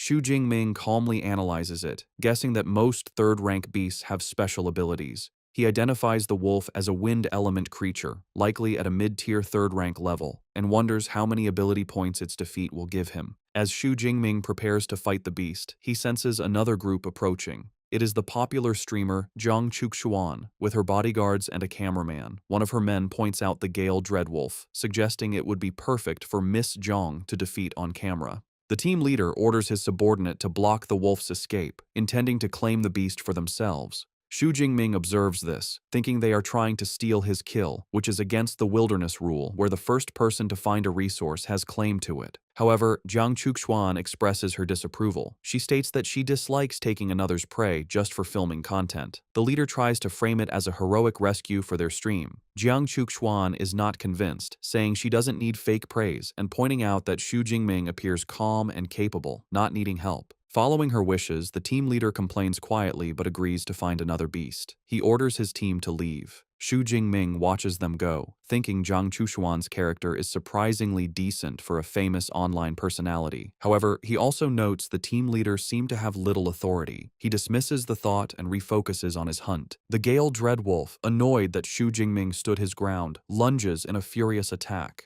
Unfazed, Xu Jingming easily evades the beast's charge. The attack throws Xu Jingming slightly off balance, enraged that its prey is not taking it seriously. However, Xu Jingming quickly recovers and retaliates. Channeling his lightning power, he brings his spear down with immense force, plunging the electrified tip into the beast's skull. The beast collapses. A system notification confirms the kill, awarding him 34 ability points. Xu Jingming reflects on the reward, noting with satisfaction that getting over 30 points from a single third-rank beast is quite good. With a smirk, he looks forward to the last 10 days of his expedition, eager to hunt as many beasts as possible. 7 days later, Xu Jingming's hunt continues. He finds a troop of large, ape-like beasts, who are startled by a brilliant flash of light from above. He unleashes a powerful ranged technique, a massive spear of pure energy, which descends from the sky and slams into the ground, creating a powerful explosion. The blast leaves a crater with one ape-like creature lying heavily wounded within it. Xu Jingming is surprised his Thunder Spear attack didn't instantly kill the leader. He acknowledges that, as expected of a third-rank beast leader, it is durable. With a menacing look, purple lightning crackling around him, he decides not to waste time on the lesser beasts. He resolves to finish them all off quickly. He charges into the remaining group, his body covered in lightning. He moves like a blur, weaving through their attacks and striking them down with his spear. Standing over the defeated ape-like beasts, Xu Jingming's hunt in this area is a success. He checks his system panel, a satisfied smile on his face as he sees he has over 3,000 ability points.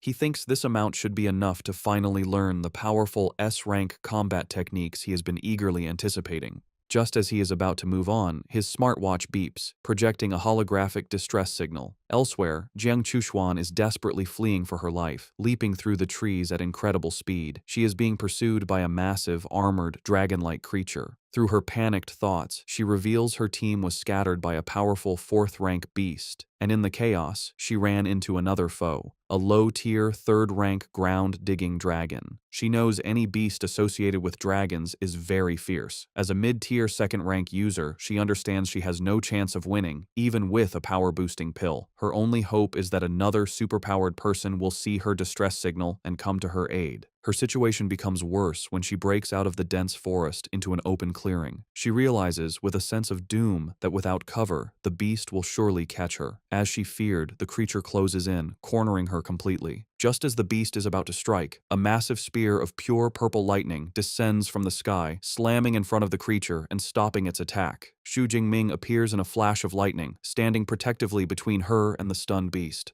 Jiang Chushuan looks on in utter shock, immediately recognizing her savior. Seeing him stand his ground, Jiang Chushuan frantically tells him to run, explaining that the creature is a low-tier, third-rank, ground-digging dragon he can't defeat. However, Xu Jingming ignores her warning, planting his spear in the ground as he calmly faces the beast, leaving her stunned. Frustrated that he won't listen, she feels responsible. She thinks it would be one thing if she died alone, but she can't bear the thought of getting an innocent person killed. Making a selfless choice, she sprints past him, shouting for him to escape while she tries to hold off the creature. The ground-digging dragon roars and charges at them both.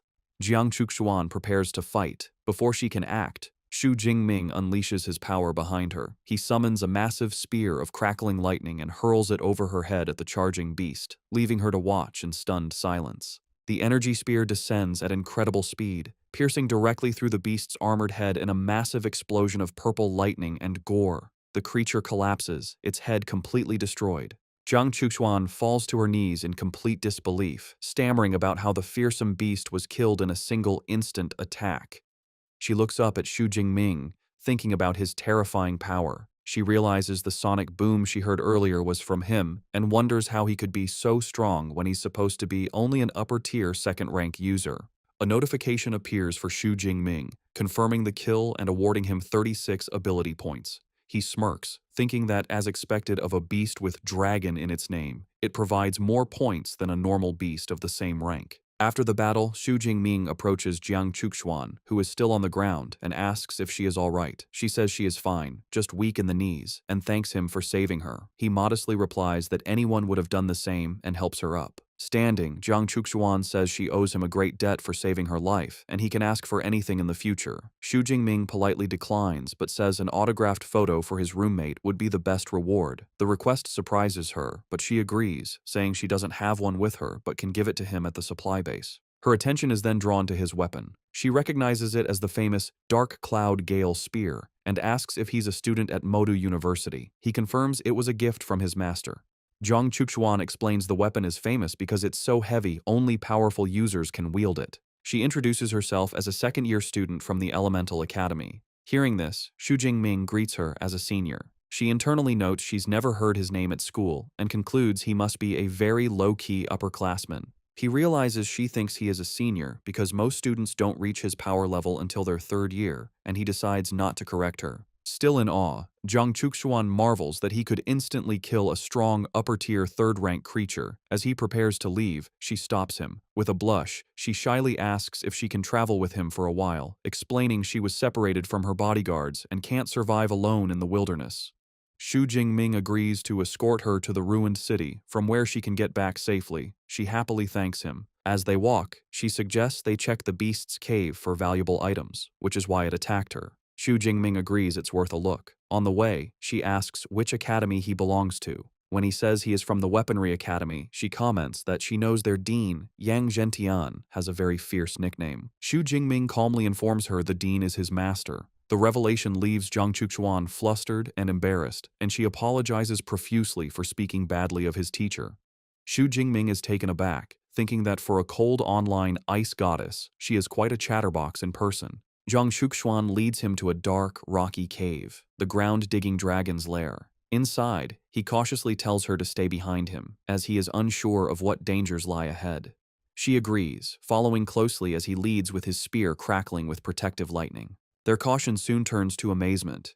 Deeper inside, they discover a hidden oasis. A small spring of clear turquoise water is surrounded by a garden of rare and fragrant flowers. Xu Jingming is stunned, identifying several high-grade medicinal herbs. His shock grows as he realizes the spring is an S-grade Earth Spirit Spring, a legendary healing treasure. He turns to Zhang Chuan in disbelief, asking if she is certain. She confirms it, explaining the spring nourishes the surrounding plants, turning them into rare and powerful herbs. Xu Jingming is impressed by her deep knowledge. She proudly reveals she is a certified second-grade pharmacist, a qualification he knows is very difficult to achieve. After assessing their find, Zhang Chuxuan estimates there is enough spring water for at least 5 portions of S-grade healing liquid. As thanks for saving her life, she selflessly offers the entire treasure to him. However, Xu Jingming proposes a fairer deal. He suggests they split the spring water, with him taking 4 parts to her 1, and divide the herbs equally. Delighted by his generous offer, she happily accepts. As Xu Jingming and Zhang Chuxuan are dividing their findings, her team of bodyguards arrives at the cave entrance. One man is skeptical, questioning what could be valuable in an unguarded cave. The team leader corrects him, pointing out traces show it's the lair of a third-rank ground-digging dragon, and dragon nests often contain rare treasures. As they enter, they are surprised to find Zhang Chuxuan and Xu Jingming inside. She is startled by their sudden appearance, internally worrying that if this elite team of third-rank users discovers the S-grade spring, there will be trouble. The leader greets her, saying they've been searching for her. He then curiously notes Xu Jingming's presence. Thinking quickly, Zhang Chuxuan explains Xu Jingming is a senior from her school she just met. She gestures to the treasure, suggesting that since the herbs are high quality, they should all share. The leader smirks and accepts, but a subordinate whispers to him that the spring seems to be the legendary S-grade Earth Spirit Spring, a priceless treasure. The revelation instantly changes the atmosphere. The bodyguards' eyes glow red with greed as they realize the immense value. Both Xu Jingming and Zhang Chuxuan sense the immediate shift in their demeanor. The leader's friendly facade drops, replaced by a menacing grin as he remarks that she doesn't seem very honest. Realizing the danger, Zhang Chuxuan decides to surrender the treasure. She says the team can have everything and tries to pull Xu Jingming away. When he does not move, she urgently whispers that the bodyguards are all peak third-rank users and they stand no chance. However, Xu Jingming calmly replies that he doesn't consider himself weaker than them. He adds that even if they gave up the treasure, the team wouldn't let them go alive, a chilling thought she realizes is true. The team leader laughs, confirming Xu Jingming's words. He admits that while the boy's tone is arrogant, his guess is correct. He explains their ruthless logic. Jiang Chuxuan is famous. If they let her go, she could expose them online and ruin their careers. Therefore, he concludes, it is safer to kill them both and keep the secret buried in the cave forever. Refusing to be a liability, Jiang Chuxuan makes a difficult choice. She pulls out and swallows a red, power-enhancing, blood-burst pill, determined to fight alongside her rescuer. The pill immediately takes effect, causing her A-rank ice superpower to surge violently. She unleashes her power, sending a wave of frost across the ground that begins to freeze the feet of the bodyguards. The team leader, unfazed, gives his orders. He instructs one man, Zhou Chong, to deal with Xu Jingming first, whom he mockingly calls Jiang Chuxuan's lover. The rest of the team is ordered to secure the cave entrance. With the plan set, the leader turns his attention to Jiang Chuxuan. His body transforms, his C-rank ability turning him into a massive, ferocious, saber-toothed tiger. He menacingly tells her that her life ends today. His men make cruel and lewd remarks, suggesting they should record everything before killing her, revealing their monstrous nature. Jiang Chuxuan is filled with despair, horrified to be facing beasts in human skin. She cannot accept dying in such a place, her greatest regret being that she dragged Xu Jingming into her fatal situation. She turns to warn him, only to be shocked by what she sees. In a flash, the battle turns. The tiger-transformed leader's eyes widen as he senses movement. Before anyone can react, Xu Jingming appears behind Zhou Chong, his spear already through the man's chest. The bodyguard collapses, defeated in an instant. Xu Jingming looks down on his fallen foe coldly, remarking that even a third-tier fighter isn't much of a threat. The leader is stunned by Xu Jingming's incredible speed, unable to understand how his mid-tier third-rank subordinate was taken down so easily. He realizes with a grim expression that he has misjudged the situation. Xu Jingming is the true threat. Roaring with fury, he unleashes his own attack, swinging his massive axe in a devastating tiger roar slash. However, Xu Jingming effortlessly dodges the powerful blow, his body a blur of purple lightning. As he dodges, he analyzes his opponent's strength. He concludes that the peak third-tier captain's raw power is far stronger than his, and he realizes he can no longer afford to hold back. The tiger-transformed leader and his men are left confused by Xu Jingming's display of power. Realizing he is facing a much stronger opponent than he thought, Xu Jingming decides he can no longer hold back. He unleashes a hidden power, activating his Thunder Extreme mode. A massive, violent surge of raw purple lightning erupts from him, tearing his shirt and revealing a newly muscular physique.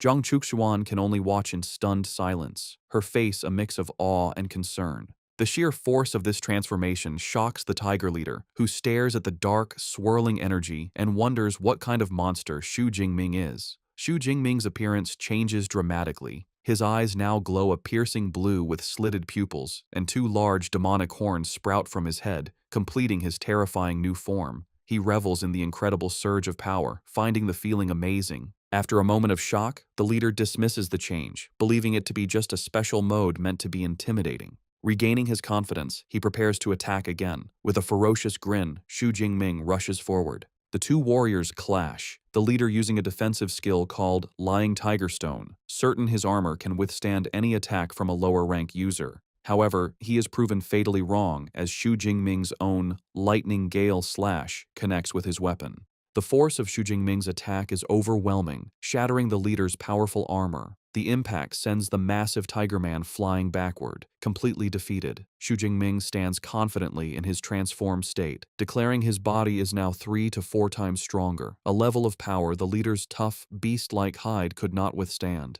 The battle is not over. With their leader defeated, another bodyguard lunges at Xu Jingming, unleashing a powerful B-rank skill, the Flame Claw. Even in his transformed state, Xu Jingming's control is absolute. He effortlessly blocks the fiery assault with his own lightning. The bodyguard is left in utter disbelief, unable to comprehend how his advanced technique could be so easily stopped by a supposedly lower-ranked opponent. Xu Jingming stands over the now-defeated bodyguard. Acknowledging his opponent's resilience, he remarks that it's expected from a peak third-tier fighter, but declares he will end the fight with one final blow. Terrified, the man begs for his life, offering Xu Jingming the Earth Spirit Spring and all his savings. Xu Jingming coldly dismisses his plea, stating that it is too late for begging. Jiang Chuxuan watches the scene, her mind reeling in disbelief. She thinks that the team she hired, who cost a fortune and whose captain was rumored to be invincible, was utterly dismantled. She has never heard of any student from her university with such a powerful record, leading her to wonder if his ability might even be S rank. With the others defeated, Xu Jingming turns his attention to the remaining bodyguards. In his transformed state, he feels the violent, bloodthirsty urges from the Thunder Tyrannosaurus blood resurfacing, and he menacingly tells them it is their turn. The two men are frozen in terror, calling him a demon. Xu Jingming scoffs, retorting that compared to murderers like them, he considers himself far more human. Realizing they are outmatched, the remaining men make a desperate final stand. On their leader's command, they all consume their own blood-burst pills, preparing to fight to the death. The battle that follows is swift and brutal. The scene cuts to the aftermath, where Xu Jingming, now back in his normal form but shirtless, stands victorious amidst the defeated bodies of the entire team. The immense power of his Thunder Extreme mode has taken its toll. He leans against a rock wall, breathing heavily and completely exhausted. He reflects that while his transformation is incredibly powerful, the energy drain is severe. Using it for just over 10 minutes, he realizes, is more draining than fighting for several hours. After the intense battle, a concerned Jiang Chuxuan rushes to Xu Jingming's side, asking if he is all right. Despite his exhaustion, he reassures her that he is fine and suggests they collect the valuable spring water and herbs before they rest. Standing by the pristine spring, Jiang Chuxuan expresses her relief that the bloody fight did not contaminate the precious resource. They proceed to carefully fill several glass bottles with the potent water from the Earth Spirit Spring. After they finish, Xu Jingming notes they collected even more than they had estimated. He hands 1.5 bottles to Jiang Chuchuan, insisting she take them as her share, acknowledging that she also fought hard. Overjoyed by his generosity, she thanks him enthusiastically. However, their moment of relief is cut short. Suddenly, Jiang Chuchuan stumbles and cries out in pain. She collapses forward against Xu Jingming, realizing with dread that the severe side effects of the bloodburst pill she took earlier are finally kicking in.